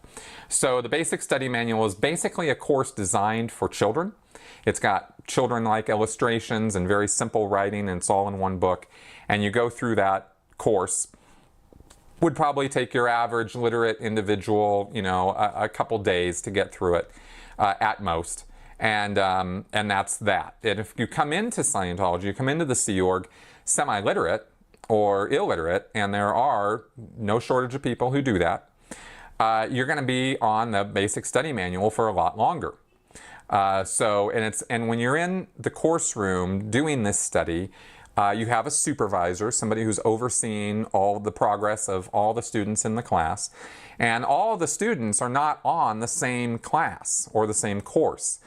They all study at their own rate and on their own course materials. So you could have one student on course A and another student sitting right next to him doing course B, and another guy over, in the room doing course C, and maybe, another person on course A. I mean, it doesn't really matter. everyone could be doing different courses, or everybody could be doing the same courses, and it doesn't really matter. The class is run the same. Everybody comes in, they have a check sheet of 1, 2, 3, 4 steps to do, and the steps take them through the materials of the course. And by the time you've finished all the steps, which could consist of things like read chapter 1, then write an essay, then do a demonstration showing you understand this, and then get a checkout on that material by another student, on and on and on. You know, there could be 20, 30, 40, 100 steps in a course on a check sheet. You go through all those actions in sequence, and by the time you're done, the end result of the course is supposed to have been achieved. With the basic study manual, the end result is a student who can study using Hubbard's methods, right? So that's the first thing you do, and it's pretty obvious why that would be the first course. Following that is the Introduction to Scientology Ethics course. And this is another regular course that's delivered across the world of Scientology, but in the Sea Org, it's the Sea Org Introduction to Scientology Ethics course. So there's a few Sea Org specific issues included in the materials, as well as a coverage of a book called Introduction to Scientology Ethics, which has all of Hubbard's theories and ideas about how to be a good person, how to be ethical, in other words, how to be, be following the rules and guidelines that Hubbard lays out as far as what is, a good moral character, and how should you behave, and how do you act around others, not from an etiquette point of view, but from an ethics point of view. How do you relate with others in an honest way with integrity, right, is the idea. And of course, Hubbard's ideas about ethics are a little creative in some ways. And I'll cover all of that in another video in the future on that Basics of Scientology series. But the ethics, the ethics course, the idea with the ethics course is it teaches you Hubbard's system of ethics and also Hubbard's system of justice. And that's another whole involved thing, but it involves courts of ethics and knowledge reports, which most people who have followed Scientology have heard something about. The snitch culture of Scientology, how everybody's writing reports on each other all the time. Well, this is the course that teaches you how to do that. And there are, there's knowledge reports and courts of ethics and things called ethics conditions, which are kind of involved, and again will be the subject of another video because it's very involved. But the idea being that you are, in some condition of operation, and you can improve your condition by following Hubbard's very clearly and very rigorously laid out steps to follow. And if you follow these steps, then you're supposed to improve your condition and make things better, is basically the idea. Whether you're doing that with yourself personally, or with the job that you have, or with the group you're involved in, these steps are supposed to be universally workable for anybody in any circumstances to improve their condition and make them better. Basically, in a nutshell. So you learn about all of that on the Introduction to Scientology Ethics course. And you also get a Sea Org attitude about ethics. And I should make a note about that here, that one of the purposes of the Sea Org, or the original purpose of the Sea Org, was to get ethics in on the planet. Okay, and that's a little Scientology phrase, get ethics in on the planet, meaning getting the planet operating in an ethical manner. Right? And now, this is all according to Hubbard's guidelines of what is and isn't ethical. So, for example, drugs. Drugs in Scientology are highly unethical under most any circumstances. I'm not talking about medicinal drugs now, I'm talking about recreational drugs. Out with them, right? So getting ethics in on the planet would include getting rid of all recreational drugs. That would be an ethical thing for a Scientologist to be working on. So, and that is an effort Scientology is making. And anybody who watches Scientology knows how horribly they're doing with that, because their materials are full of false information. And there's lots of recreational drugs that there's really nothing wrong with at all. And it's really not unethical to be doing them. But Scientology makes it a right-wrong proposition as to whether you should be taking recreational drugs. So that is something that would be, handled with getting ethics in on the planet. Okay, once you're done with that course and you have you're thoroughly indoctrinated into what is right and what is wrong according to L. Ron Hubbard, your next course is called the Basic Sea Org Member Hat. A hat in Scientology is a term for a job or a post or what it is you're assigned to do. You have a hat, right? Because Hubbard based this off the idea that different jobs literally have different hats. A fireman's hat or helmet is different from a policeman's hat or cap, right? So the hat that you're wearing determines the job that you're doing. So in Scientology, they call these things a hat. And the Basic Sea Org Member Hat is a course that gives you some basic references and issues from L. Ron Hubbard on how to be a Sea Org member and what's expected of a Sea Org member. And I pulled out a couple of these just for grins, so you can get an idea of some of what Hubbard is telling people. There's one, for example, and there's an issue in this course called toughness. This is a very heavily used reference from Hubbard in the Sea Org, but outside of the Sea Org, people don't see this. Public Scientologists don't generally see this material because they are contained in a separate kind of issue from what the public see. In the Sea Organization, you have flag orders. Okay, in regular Scientology, you have policy letters and you have bulletins, and I've quoted from those extensively in my videos. Rarely have I quoted from flag orders, but flag orders are black on white issues. They're black type on white paper, and they are directives for the Sea Org specifically, and most of them are considered confidential and not shown to the general public. So what I'm reading you right now is highly confidential. And this is called toughness, and Hubbard says this: toughness is high on the scale.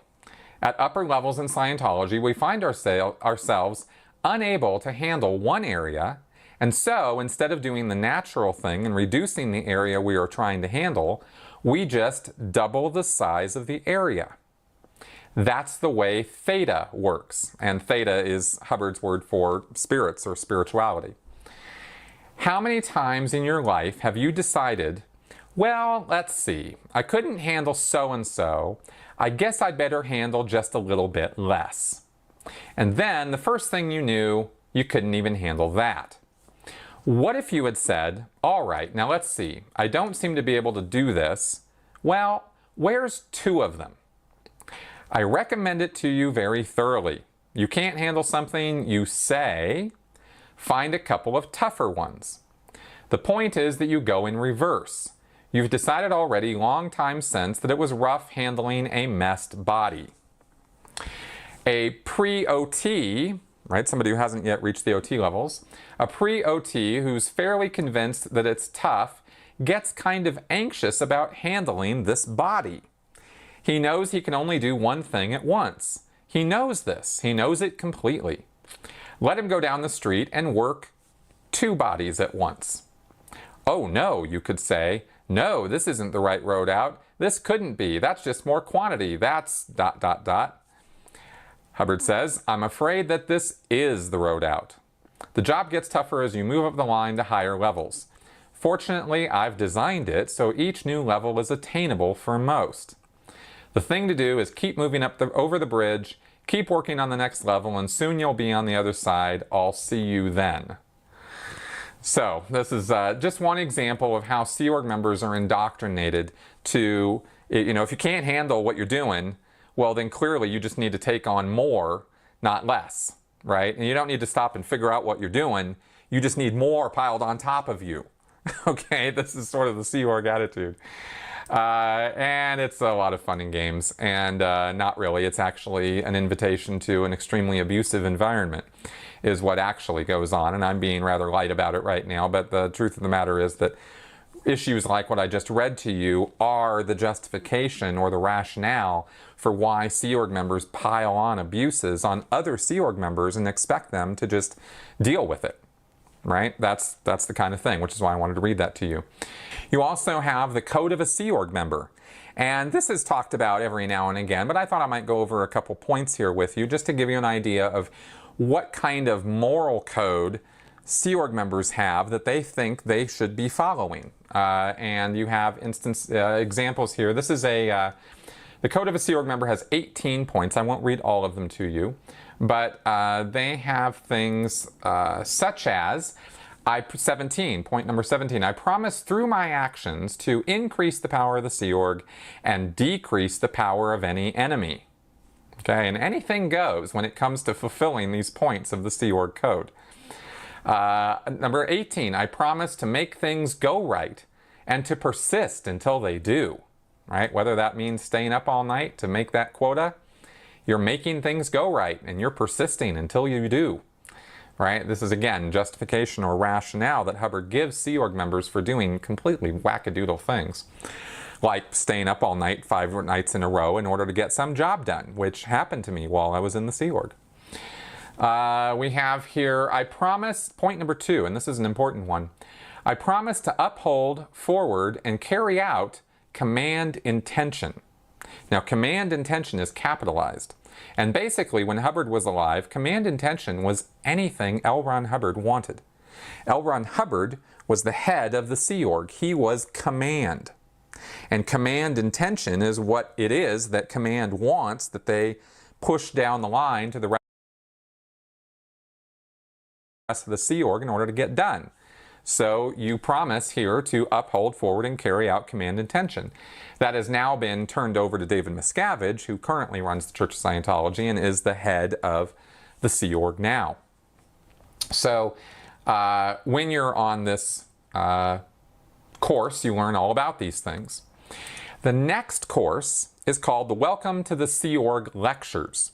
And this is a series of 5 lectures that you listen to that Hubbard gave in 1969 on board the Apollo, the ship he was running at the time, to new Sea Org members. And he was personally, lecturing them about how to be Sea Org members. At 1969, the Sea Org was only 2 years old. So it was still relatively fresh and new. And the first lecture is called The Quality of the Sea Org and What is a Seaman? And that lecture talks about landlubbers and being on a ship and confronting mess like I went over with you and those kind of points. The next lecture is called Welcome to the Sea Org. Most of that lecture talks about drills. Now, of course, on a ship, on the ocean, you need to drill your crew, because they need to be prepared for an emergency at any at any moment, on any short notice, right? But Hubbard took that principle and applied it to land as well. He said anybody in the Sea Org needs to be drilled and billed and drilled on what they're doing and how to do it, and the whole crew needs to be drilled on things. And so when I was in the Sea Org, we were drilling, at least once, twice a week.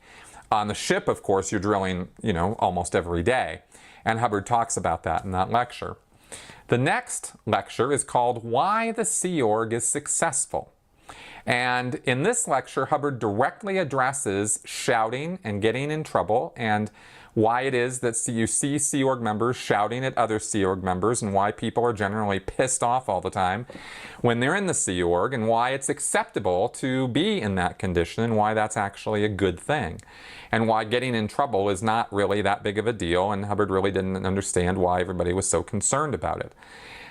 This lecture was a really interesting look when I was reviewing the transcripts for all these lectures, and sort of like, oh man, reminding myself of some of the stuff I'd been reading and listening to. This lecture was a really interesting look into Hubbard's thought processes of heavy ethics, heavy justice actions that he would take on the crew and then brush it off as though it didn't mean anything.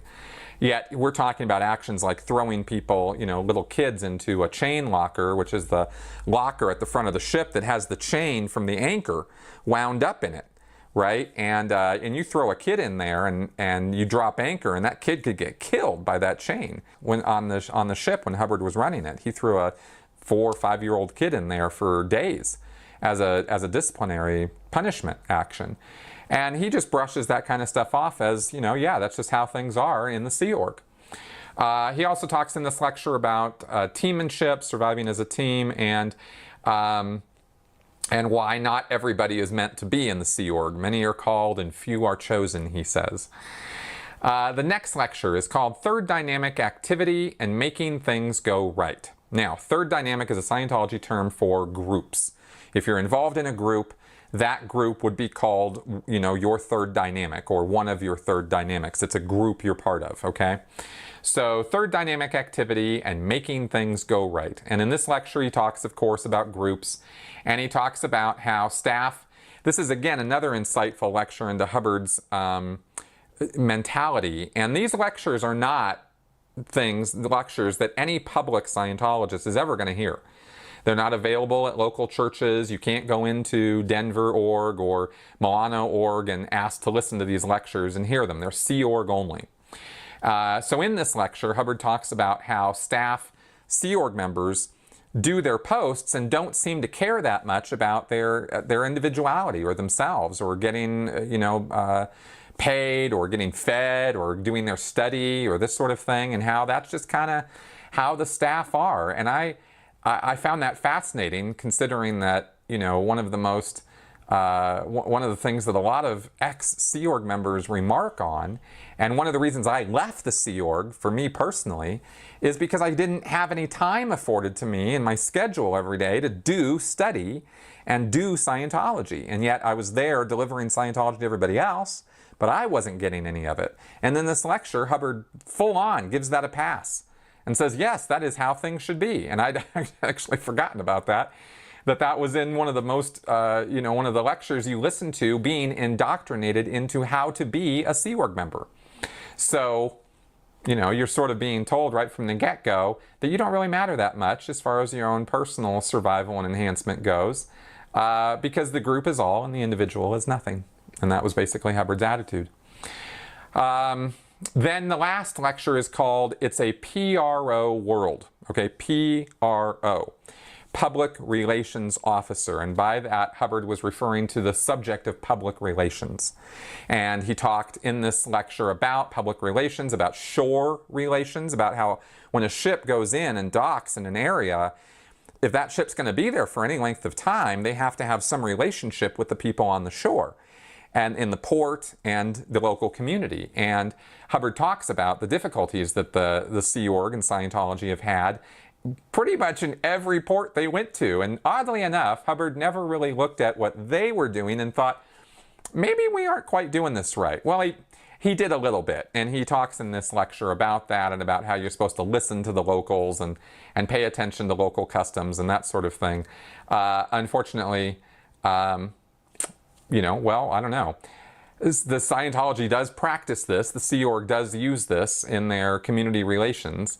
And sometimes it works and sometimes it doesn't. And if you're ever wondering why it is that, like for example, in Los Angeles, the LAPD cozies up to Scientology, it's because when Scientology arrived in Los Angeles, they started looking at the police. They made inroads into the police station, the police force, found out what it is that's valuable to the police, and started to provide that to the police. Like, for example, hiring off-duty police officers to be security for Scientology events, and cozying up to the chief of police and this kind of thing and telling him what he wants to hear, is actually applying this information from this lecture.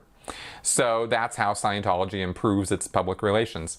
Now, I had another quote for you from Hubbard here, because he talked about psychiatry in here, and this is a quote that you're not going to hear very often, and so I thought I would read it to you because I thought you might be amused by Hubbard's attitude towards psychiatry. And here's something he tells Sea Org members about this subject.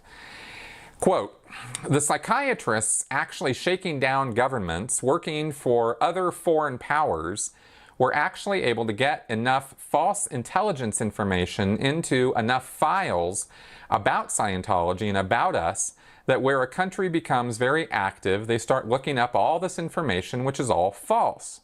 The situation heats up, and then they all of a sudden put the heat on. And then they become very curious about us and about what we're doing and so on, and yap, yap, yap, yap, yap. Then, of course, the psychiatrist is protecting a multi-billion-dollar empire. He has the greatest racket in the world. Governments all over the world appropriate him money. They appropriate him millions, just off the cuff, Oh, you want a little money for research? Oh, good. We'll give you a little money for research. How about 100 million, huh? So this is how Hubbard talks about psychiatry to the Sea Org, right? So you wonder, if you're under Hubbard's spell and you're listening to this nonsense for any length of time, then you're going to hear Hubbard rant and rave about psychiatry. And since I was going through the transcript, I just thought this was an appropriate quote to pull out to give you guys an idea of how he talks about this stuff. All right. Once you get through those lectures, your next course is called the Sea Org Etiquette course. And on this course, they cover some Emily Post book passages about manners and etiquette. And there is a Sea Org issue called Etiquette, which I pulled up here, which I thought I might read you guys a couple of the points. It's pages long, and it's all about courtesy and thoughtfulness on the board a ship. But we were reading this on land, and we were still expected to apply this in one way or another on the Sea Org base that we were operating on, wherever we were, in my case, Los Angeles. So see if you can figure out how to apply some of these on land. Obtain the captain's or senior officer's permission to leave the ship.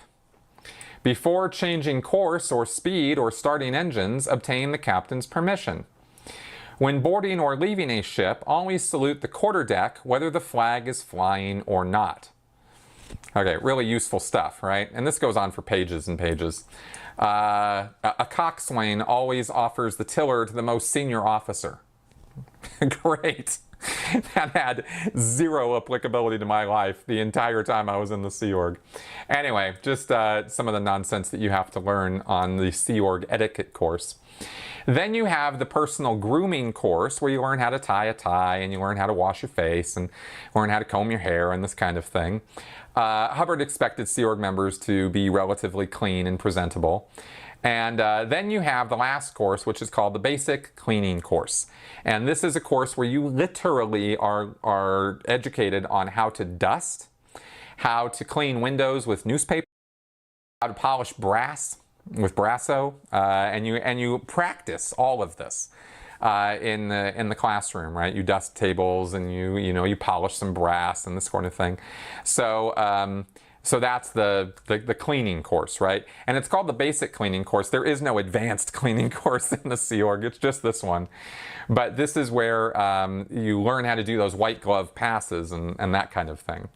And so once you finish all of those courses, that whole lineup that I just walked you through, then you're eligible to actually graduate from the EPF. And you just need the overall in charge for the EPF needs to sign off that you have, satisfactorily learned how to confront mess. And the course room supervisor, who's been overseeing you through all these courses, needs to sign off that you're a good student and you can study and you're a good little Sea Org member. And then they have a graduation ceremony and you graduate, and then you are assigned to an actual organization within the Sea Org and a specific job that you're going to do, and that's when you start your official Sea Org career. So all of that is a pretty detailed breakdown of the EPF, or the Estates Project Force, and how people go from regular Joe Scientologist to Sea Org member. Okay? So I thought that might be of some interest to you guys out there. I hope that that you found this interesting, educational, and informative. Please leave any comments or feedback you have on this, or questions about it if there's anything that I've left out here in the comments section below, and I'll do my best to answer them. Thanks for coming around, and I will see you guys next time. Bye-bye.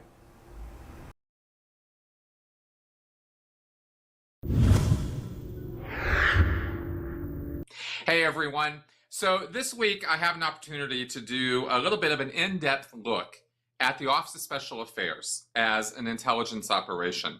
The reputation of the Church of Scientology for its litigation and use of dirty tricks, or fair gaming as it's called, is infamous. The Church of Scientology is well known for this. And amongst members and former members, there is an idea that the Office of Special Affairs, which is a division of the Church of Scientology International, is is a well-oiled, glittering machine of efficiency when it comes to doing covert operations and intelligence work against former members and critics of the church. And we've talked about this a lot on this channel and in other places. But turns out that some of this reputation might not be so well deserved, and in fact, might come out of a straight up ignorance of what an actual well-oiled, glittering model of efficiency really looks like when it comes to counterintelligence and intelligence and covert operations. So what we're doing this week is I have a guest here, Jeff Wassel, and he is somebody who has never been involved in the Church of Scientology, but became interested in it. So welcome, Jeff, to my channel and to this video. Thank you for being part of this. Chris, it's a pleasure. Thank you, sir. Absolutely. So first off, what was it that, well, first off, I guess, let's talk about your background and credentials in talking about this subject. What is it that you bring to this? So there's a couple things. What got me looking at the church was I was a doctoral candidate in information systems security at the London School of Economics, tasked with looking at the early auspices of Patriot, the Patriot Act, behavioral profiling, a lot of the things that came to the fore after 9/11, as we all know that, you know, kind of the rise of the security state and things like that. And one of the things that was missing was a detailed understanding of how this applied to transnational criminal organizations and the way they move money, money laundering, hawala banking, which is the traditional way that terrorists like the Taliban use, and other things like that. Right. And interestingly, when I was poking around in the stacks and in the database, I came across a couple articles that referenced L. Ron Hubbard and his behavior on the Apollo in Interpol records. I'm sure many of you that are church historians know that he carried around large sums of cash on the Apollo and used it as a means to, or as a vehicle to get the establishment of offshore entities in Monaco, Liechtenstein, and the Bahamas. So what got me interested in the whole subject matter, though, when I went back to grad school was I have a background in intelligence in the Marine Corps. I'm a graduate of the Navy Marine Corps Intelligence School at Dam Neck, Virginia, and prior to that, I was in the infantry and reconnaissance field. So I've been kind of both an asset and an analyst, if you will, a collection asset. And the thing that kept coming back to me and looking at Scientology, even before I got aware of, you know, the whole thing with yourself, Tony Ortega, the whole milieu of critics, if you will, was this undertone of kind of malice and in kind of covert activity that I saw that was kind of popping out at me from these Interpol files. So fast forward, you know, I'm finishing up my degree and I see the Tom Cruise video. I also become aware of Alexander Jentzsch's story, which kind of tipped it for me. And that's when I reached out to Karen and Jeff down there in LA and said, you know, what can I do? I'm a money guy. I have a background in financial crime. It looks like these guys are dirty 6 ways to Sunday. So that's when I went down the rabbit hole. And the more I got into it, the more I said, well, all I'm seeing is yet another manifestation of a transnational criminal organization operating under the guise of a church. And so I figured it was a way that I could use my chops to perhaps take a look at this and right some of the wrongs I see, particularly the abuse of the tax-exempt situation, for instance. And I think there's something fundamental wrong with, you know, using donations that are given in good faith to, you know, clandestinely spy and harass people. Big time. And Big so, you know, and that kind of grated not only on my sense of just morality, but also it's an affront to people that are dedicated intelligence professionals or law enforcement officers or what have you. And also the whole stolen valor thing with Hubbard and the Navy. As a former Marine, that really grates on me too. So it was kind of a perfect storm of outrage, if you will. And lately, it seems because of what's been going on aftermath, if you will, there's been a heightened focus again on the antics of the church relative to smearing and these kind of what I would call psychological operations against critics. And I mean, this stuff goes back yonks, as you know, but I think now with the rise of the internet, there's more of us that are never ins, if you will, or, you know, have no real skin in the game, but just find this just abhorrent. And so, again, looking at this intelligence myth, I figured, I'm going to throw that like the old Apple commercial where the guy throws a hammer at the IBM thing. I'm here to throw the hammer at this understanding of the church being this omnipotent intelligence organization. Right. Excellent. So as far as my chops, I have a PhD from the London School of Economics. I've done several masters there. I've worked with all kinds of intelligence. I mean, this is my stuff. This is the world I live in, primarily looking at crime from a financial standpoint. So it lends itself to my scrutiny in a way I think is somewhat rather unique. Excellent. And for anybody, you've obviously hooked up with Karen and Jeffrey Augustine, who's been on my podcast and has his own YouTube channel, Surviving Scientology, and of course the Scientology Money Project. And you also have been working with a man who identifies himself as John P. Capitalist.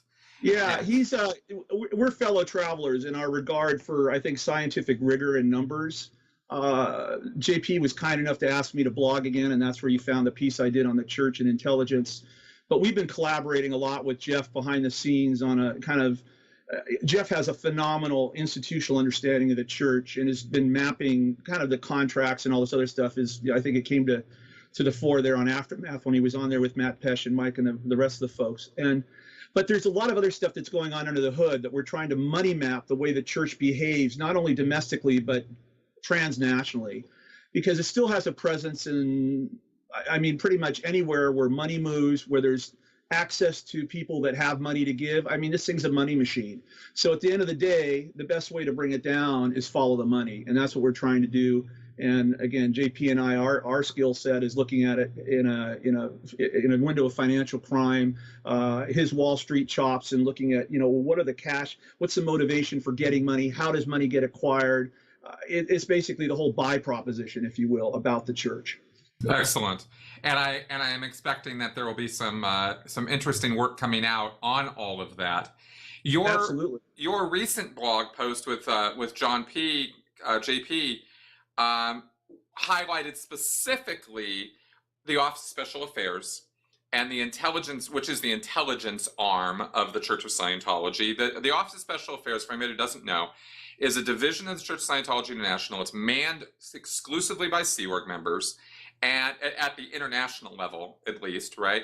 At the local level, at a local church level, like Denver, New York, Milano, you have staff members who are working for OSA, but at the next level up, it is all Sea Org members. And their job, the three things that OSA is tasked with are legal. Anything having to do with legal affairs for the Church of Scientology, automatically you're dealing with OSA. Public relations, anything having to do with broad public relations, international public relations, church spokesmen, that sort of thing, that's all OSA. And investigations. And that's the dirty tricks part of the church. I would also submit, Chris, too, if we're looking at budget buckets, that public relations is nothing more than propaganda, which again is an arm. Is the way to look at this organization in terms of what its actual remit is. Yes. And if there's something I can interject here that's kind of one of my grails is that I think it's incumbent of the critic movement to change the narrative of the church on how we look at the church. And instead of describing it in its own terms, use terms that are indicative of the actual behavior from a criminality standpoint. For instance, if you look at disconnection, as far as I'm concerned, it's just another means of extortion. You're putting pressure on somebody to incent a particular type of behavior that's beneficial to an organization. Last time I looked, twisting somebody's arms against the law. And of course, the usurious amounts of money, I mean, it just goes on and on. So, when I hear PR, I hear propaganda. When I hear intelligence, I hear spying and reputational ruin. Big time. So Big time. I'd like to plant that thought in the audience that when we're talking about the church, let's change this narrative, because when you own the narrative of something, it allows you to take the conversation in the direction you want it to go. The church hasn't owned this narrative for entirely too long. And so I think that's probably one of the main motivations I had in attacking this myth of intelligence, is that's exactly what it is. It's a myth. It's been created over time, and it's gotten some, kind of an urban lore element to it, if you will. Well, that is exactly the reason we are doing this video right now, is what you just said. So let's dive into this by first, let's look at, let's establish what is proper intelligence when we talk about, you know, that kind of activity, because you looked at it and you said, yeah, what these guys are doing is not intelligence, right? And Exactly. so, and I was fascinated by that, because I've been prepping for, you know, a series of videos actually in the future to deconstruct OSA and how Hubbard uses his policies and various books that have been written and various things that are out there to indoctrinate OSA staff that they are the best and the brightest and the most amazing and wonderful people, and that what they are doing is wholly and completely rationalized and justified by the mission of clearing the planet, saving the world. What we're doing is, you know, and justifies the means kind of mentality. That was the slant I was going to go on, but then I read your article and I'm like, what is this intelligence? Tell me about this, you know? Well, to back up, you know, what that is, it's you're inculcating zealotry. Yeah. Okay. You know, every organization wants to have a sense of purpose, even stepping back from intelligence organizations. So I think the thing we also have to frame this discussion is kind of like our discussion the other day on the data series. You know, there are steps and means that Scientology frames everything in, and some of it's absolutely ludicrous, some of it has some premise, other stuff is just inconsequential. Yeah. But if I look at the way that OSA has structured things, they've actually done a fairly good job of creating this entity. But at the end of the day, you know, the sum of something is only, or the whole of something is only good as the sum of its parts, and also what the end result of all this activity is. So to your question about what intelligence entails, you know, everybody uses it. I mean, we have innate intelligence on, you know, what's the best credit card to get based on interest rates. You know, it's a data collection exercise at the end of the day. And what intelligence organizations are tasked with is collecting intelligence that furthers the goals of the organization. Be it Microsoft looking at competitive intelligence on the Linux operating system, or Ford looking to see what the next release of GM is going to be. It translates to any endeavor in human activity, but we're looking specifically as it relates to human behavior. And intelligence gathering is a highly emotive human activity. So right off the bat, Scientology is entering at something of a loss, because it tends to remove a lot of the human element about the way they look at things. You know, it's so structured that it eliminates initiative, for instance. So in looking at intelligence, we have to have the freedom to understand where the data came from, what kind of knowledge we want to impart on it, and more importantly, to look at it objectively in a way that supports our conclusion, but may not necessarily fit the desired end result. So, and this is very important when we look at it in terms of the context of Scientology, because everything is so rote, everything is so based on a policy, or it's so, terminal driven, as you call the ideal scene, right? For instance, looking at Paulette Cooper, the ideal scene there was to destroy somebody that was writing things about Scientology. Mm-hmm. Or in Operation Snow White was to, run a caper where we can get all these government documents and somehow scrub them so, L. Ron Hubbard comes out as pure as Snow White. But again, where's the planning? Intelligence involves planning. It involves conscious decisions all along the way involving the end result. And again, I don't understand where reputational ruin was any kind of good benefit that came out of either of those operations. Because end of the day, it did nothing for Scientology except expose it as this sinister, paranoid organization. Now, mind you, we all have seen what happened in Iraq, or, intelligence failures happen, but often it's not the intelligence, it's the way people that are tasked with acting on it take that intelligence to the next level. So myself as an intelligence officer, I might be able to give, the commanding officer X amount of stuff. We know where the enemy is, this, that, and the other thing. But if we can't, somehow impart the national will to carry on, to move that, either that battle, that attack, what have you, forward, if it's something at that level, or even at the tactical level, then it's a failure. It's a failure not necessarily of intelligence, but of will based on intelligence. So there's always a chicken and egg thing here that involves intelligence. And again, this is one of the things that this screams at me about Scientology, is that it's always about the process, but never about the outcome, as far as looking at all the permutations of potential outcomes. And that is so key to intelligence gathering. Okay, fair enough. Because So are you saying then that, like, for example, destroying Paulette Cooper as a source of, N theta against the Church of Scientology, in other words, bad news, right? She writes this book, Scandal of Scientology, in 1970 or whenever that came out, early 70s. And the church looks at that and goes, oh, we must destroy the purveyor of this information because that is where our problem source is. And by doing so, we will no longer have this person purveying this bad information about us. You're saying that that's not a really good use of intelligence, or... No, because at the end of the day, it's not part of an intelligence operation. Let's look at what intelligence entails. Intelligence is the gathering information to further an institutional organizational goal. Now, within the umbrella of, say, intelligence at the nation state level, say the CIA, MI6 in Britain, Mossad, there are compartmental operations that certainly include black bag or, under the auspices of espionage, which is where this stuff falls under. And, this plays to Hubbard's sense of, the sci-fi writer in him, for lack of a better context. Because this is all cloak and dagger stuff. It's cool. It's got all this neat stuff and gadgets and everything, but it still has, incredibly important ramifications at the end of the day, especially in terms of blowback. And so you'll hear me use a term probably through this conversation called blowback. And that's what happens when you screw something like that up without thinking about the N theta results, if you will.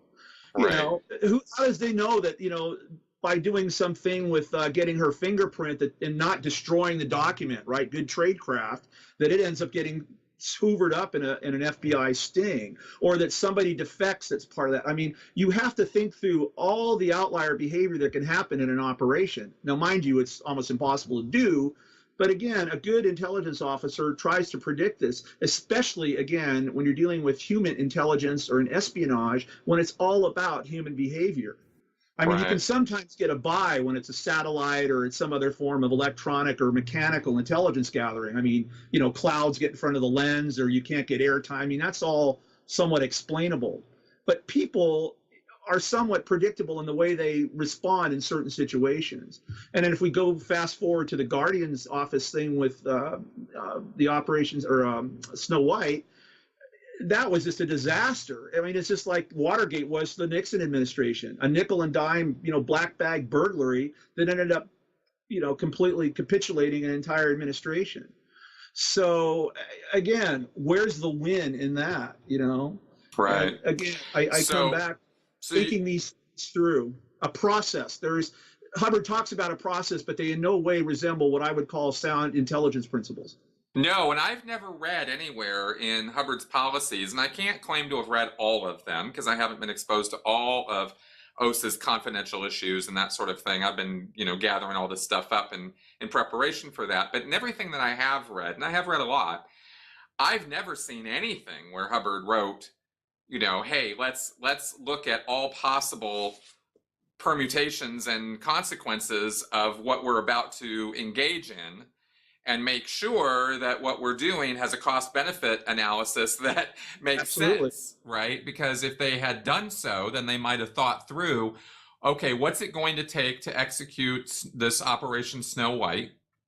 What are the possible consequences of doing something like infiltrating the United States government at every level conceivable that we can possibly, infiltrate them at?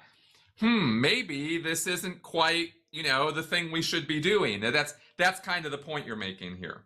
It is. And to that is that, analysis, the word itself, it imparts that you're looking at all sides of something.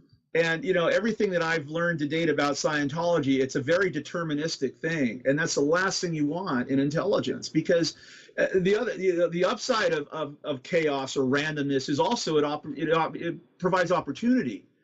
So, for instance, if these guys had thought about what may happen with Paulette or what may happen with the Guardian's office and Snow White, they may have been able to either get some other contingency in place to at least mitigate some of the damage, or have taken the whole operation in another direction that may have gotten even more return on investment that wouldn't have exposed the entire organization. Right. It's best, worst, and mean cases. I mean, we're always, as intelligence analysts, looking at what is going to happen.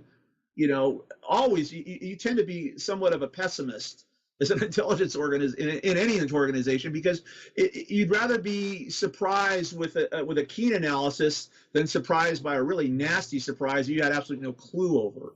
And again, this is all based on the fact that you have freedom of movement, freedom of thought, freedom to go out and get multiple collection points, multiple different types of assets in use. And again, instead of this deterministic path that says because L. Ron Hubbard said it's going to be this way, ergo we must go out and pursue this path, to ruin in many cases. Yeah, exactly. And to make sure everybody's on the same page with what we're talking about, because I'm sort of assuming that people who are watching this video are thoroughly familiar with Operation Snow White, but just to be clear, this was an operation that Hubbard wrote and enacted in the early 1970s to go into government files, get them, like literally, physically go get the files that existed at the FBI, at the IRS, maybe, you know, eventually even go into the CIA or something. I mean, like really heavily secured locations, even back in the 1970s, and clean the files, as you mentioned, scrub them, right? Like get anything out of them that was negative about L. Ron Hubbard. And the first question I have, now that I've got an opportunity to ask an intelligence professional, how did Hubbard not imagine that no one was going to remember what was in those files? I mean, how would somebody imagine that by going in and taking things out of those files, that was somehow going to solve every problem connected with L. Ron Hubbard's reputation with the government? Did they imagine that no one was ever going to remember anything that was there? Or well, it's hubris. I mean, it goes back to the nature of L. Ron Hubbard, really. Well, it does. I just wanted to make sure I wasn't missing something, because it seems to me the whole point was flawed. But I think, you know, go back in the history of L. Ron Hubbard's relationship with anything involving authority, he's always, you know, looked at it with, you know, complete and abject scorn. I mean, the whole thing about WOGs and all that rubbish. You know, he's not going to give him any credit. You know, these are or gray desk bureaucrats watching the clock. You know, screw you, right? Right. Sorry. I mean, the reason that they got busted is somebody actually, one of those stupid gray desk bureaucrats, noticed an irregularity or an anomaly in the way that they were accessing a particular place after hours. That's Again, right. This is the caprice of human emotion. He didn't, you know, his hubris didn't incorporate that into the calculation, you know, and this is the thing that, you know, when you think something through, confirmation bias is rampant. Confirmation bias says these guys are stupid. Ergo, I'm not going to I won't get caught. You know, they have no backup files. All that money they spent with IBM, you know, I'll tell you what they're on. Somebody ought to go to Silver Spring, Maryland and see the warehouses that the government keeps stuff in, right? So good luck saying they lost the paperwork. Yeah, exactly. But again, all this to me, it's emblematic of the rot in the organization when it comes to any kind of, you always have to give the enemy, you know, George Patton said that actually not even Patton, but there's an axiom in military science that says that the enemy always has a vote in any kind of plan. So, you know, when you hit the meeting engagement, all bets are off because nothing will ever happen. I mean, if you look at the, you know, the 91 Gulf War and the overrunning of the Iranian hubris. I mean, it goes back to the nature of L. Ron Hubbard, really. Well, it does. I just wanted to make sure I wasn't missing something, because it seems to me the whole point was flawed. But I think, you know, go back in the history of L. Ron Hubbard's relationship with anything involving authority, he's always, you know, looked at it with, you know, complete and abject scorn. I mean, the whole thing about WOGs and all that rubbish. You know, he's not going to give him any credit. You know, these are or gray desk bureaucrats watching the clock. You know, screw you, right? Right. Sorry. I mean, the reason that they got busted is somebody actually, one of those stupid gray desk bureaucrats, noticed an irregularity or an anomaly in the way that they were accessing a particular place after hours. That's right. Again, this is the caprice of human emotion. He didn't, you know, his hubris didn't incorporate that into the calculation. You know, and this is the thing that, you know, when you think something through, confirmation bias is rampant. Confirmation bias says these guys are stupid. Ergo, I'm not going to I won't get caught. You know, they have no backup files. All that money they spent with IBM, you know. I'll tell you what they're on. Somebody ought to go to Silver Spring, Maryland and see the warehouses that the government keeps stuff in, right? So good luck saying they lost the paperwork. Yeah, exactly. But again, all this to me, it's emblematic of the rot in the organization when it comes to any kind of. You always have to give the enemy that, you know. George Patton said that the actually not even Patton, but there's an axiom in military science that says that the enemy always has a vote in any kind of plan. So, you know, when you hit the meeting engagement, all bets are off because nothing will ever happen. I mean, if you look at the the 91 Gulf War and the overrunning of the Iraqi army and all that. That just didn't happen on a whim. There was a hell of a lot of planning went into that, and things happen for a reason. Vince Lombardi said that there's no such luck. It's the preparation of opportunity and preparedness. Right. So, and what Hubbard takes out of that is preparedness, and substituting that for hubris, and we know better because we're Scientologists. Yeah, well, the arrogance was certainly there. All right, let's shift slightly over now to a point you made in the article that you wrote that I also wanted to take up, which is that a lot of what the church is engaged in that they might think or call or refer to as an intelligence operation is actually psychological warfare. Yeah. Especially against critics, right? Can you elaborate on that? Absolutely. It's part and parcel again to my observation about, espionage being kind of the underlying, wanting to be an espionage organization rather than an intelligence organization. That is what I think was the root of Hubbard's focus here. Again, because we're looking primarily at surveillance operations that are involved in reputational ruin, stuff like going through people's garbage and all. I mean, this is, PI 101. And, and the use of cutouts, for instance, again, with, in fact, the thing that's going on right now with Paul Haggis is a textbook example of, either harassment by lawsuit or what have you. These are all things that don't necessarily benefit benefit the end goals of the church.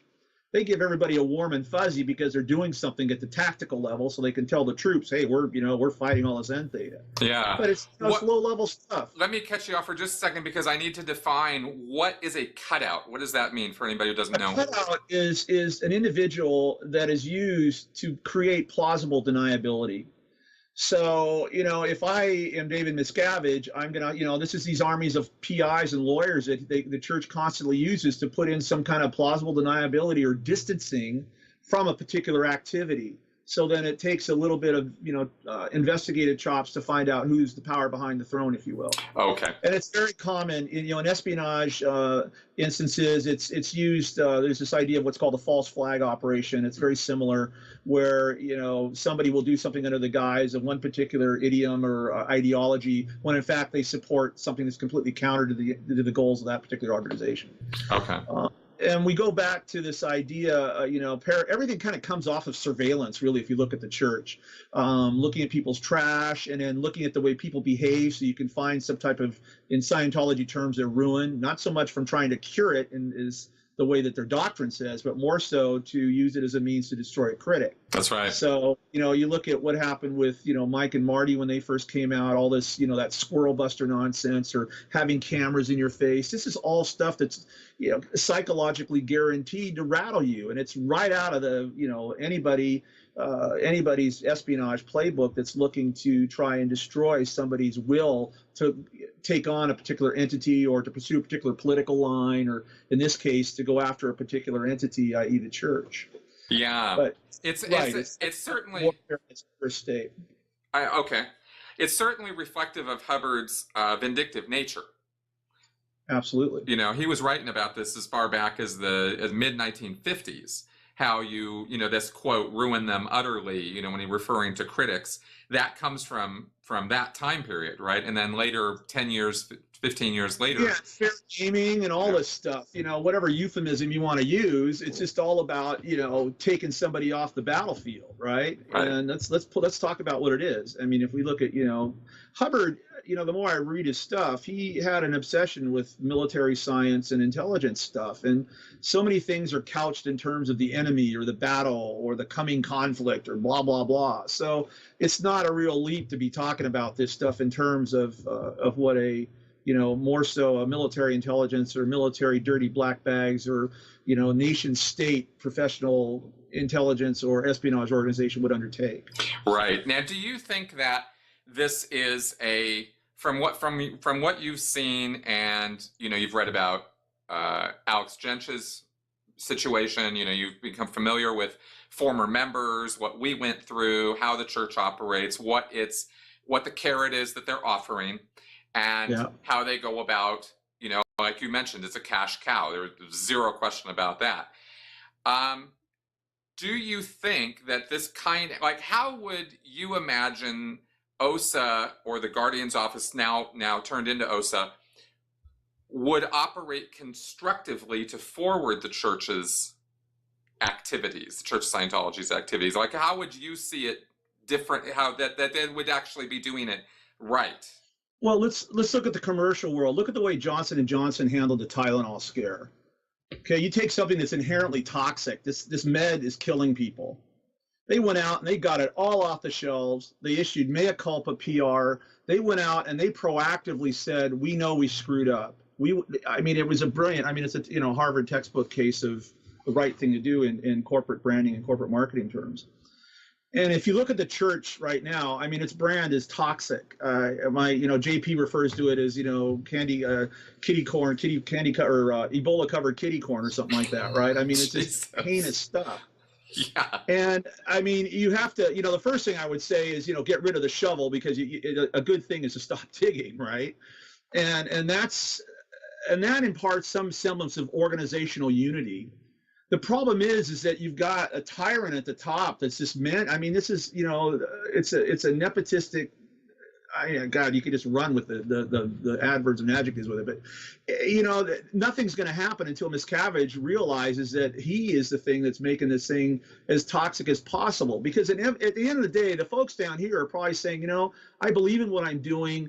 And, if OSA had a mandate to help rally those people for the common good rather than, spoofing them about what's actually going on. I mean, honesty is the best policy. And even in professional intelligence organizations, the troops know, provided they have the need to know, what's going on and what the goals are. You ask somebody at the CIA, they're going to say it's to further the geopolitical processes and status of the United States as a global power. Simple. If you go and you ask somebody in OSA, oh yeah, we want to keep Scientology working. But if you ask somebody that's in an org that has maybe 6 people coming in there, like you were talking about the other day, he's looking at his stats, right? But is there any kind of correlation to those stats to the malice and spite and all the other stuff that's going on with OSA? No. Right. So, you have to have organizational coherence to have any kind of good come out of it. And so, to your point, I would say that Scientology needs to take a hard look at itself and say, what's the message we want to impart? If we are the best hope for mankind in solving crime, war, and all this other stuff, well, why aren't our volunteer ministers going up to places that are really, really nasty places to be and doing something of benefit? Or why isn't all this money that's being poured into empty orgs going into buying pallets of food for hurricane refuge? I mean, it's such common sense, it boggles the mind they don't get it. So, I mean, this is the kind of stuff you do to prevent reputational ruin. Does it have anything to do with intelligence? Well, yes, it does, in the sense that, part of PSYOPs, psychological operations, is positive propaganda. It's putting a message out there that draws people to the cause. And that involves and Hubbard talked about this, influence agents, the whole idea, why do you think there's a celebrity center?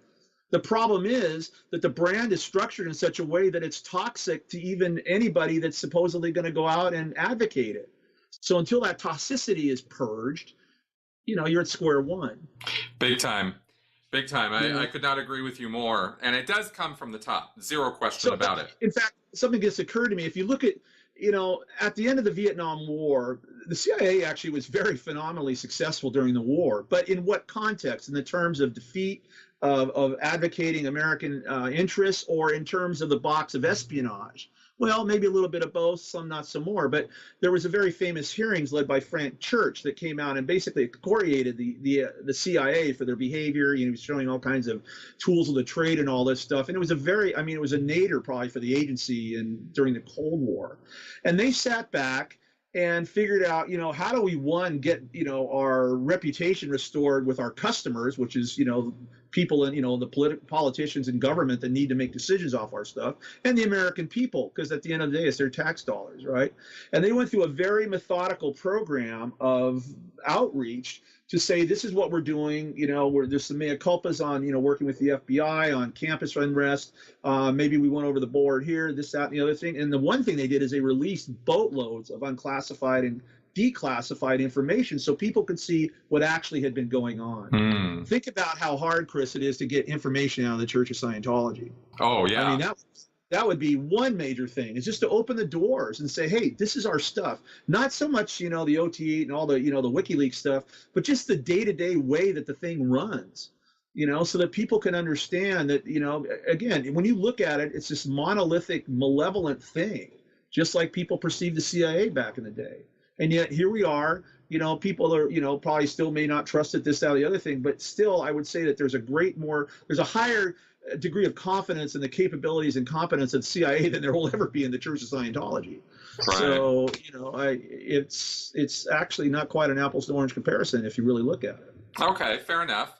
Now, if we remove the Snow White disaster, I mean, everybody can have their Watergate. Let's say, for example, okay, they have their the pie in the face, 11 people go to jail, right, things screwed up, throws Mary Sue under the bus, like that all happens, right? But since then, have you seen any sign or indication that there has been anything that they learned from that, or that they are now operating in a more professional manner, having learned from their mistakes? The thing that I'm constantly amazed by the church is that its inability to learn from its mistakes.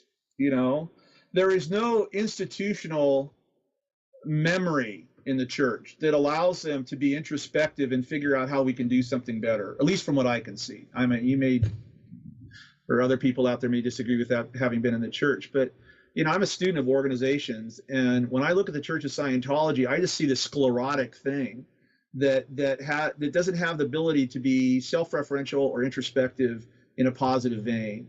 It's always externalizing its problems. And when you don't take or own, responsibility for something or own it, you're never going to fix it. So if I were to look at the arc of, operations, quote unquote, since, say, post Mary Sue and the, say the DM era, I see a highly competent surveillance operation, yet its competence is based on probably its repetitive ability. You always get good at something the more you do it, right? But how much of that is outsourced? See, this is the other thing too. It's one thing to say you have internal competence. It's another to say you have competence just because you hire people that are good at it. But, if you look at the amount of blowback the church has had over time, it just doesn't know how to keep the lid on stuff, number one. Number two, it doesn't understand that the people that it's doing all this to, in the greater picture to the rest of the world, it looks petty, vindictive, and nonsensical, right? Last time I'm a Roman Catholic, and I last time I looked, I haven't seen, a padre out in my bushes trying to see what I'm doing with myself, right? Right. I mean, it's so antithetical to the whole idea of a church. And so I think this is what's so ludicrous. It's one thing to keep tabs on your membership through mailing lists or, tithing, or what I would say are normally are religious norms of control, if you will. But the church takes that one step further and says, well, we want to control everybody that's ever come in contact with us or doesn't like us. I mean, it's the gamut is just beyond the pale, really. It is. And it speaks actually to Hubbard's, it actually goes back to a very basic fundamental of the Scientology philosophy or worldview, right? Which is that Scientologists consider themselves, the phrase is at cause. Mm-hmm. They are the ones in the driver's seat. They are the ones who make things happen. They are the ones who postulate, think good thoughts, put positive energy out there. They don't put it in those terms, but that is what they're talking about. But basically they're the ones who think that they are the causative agents of their own lives and therefore of the world at large. And that pervades every aspect of their organization.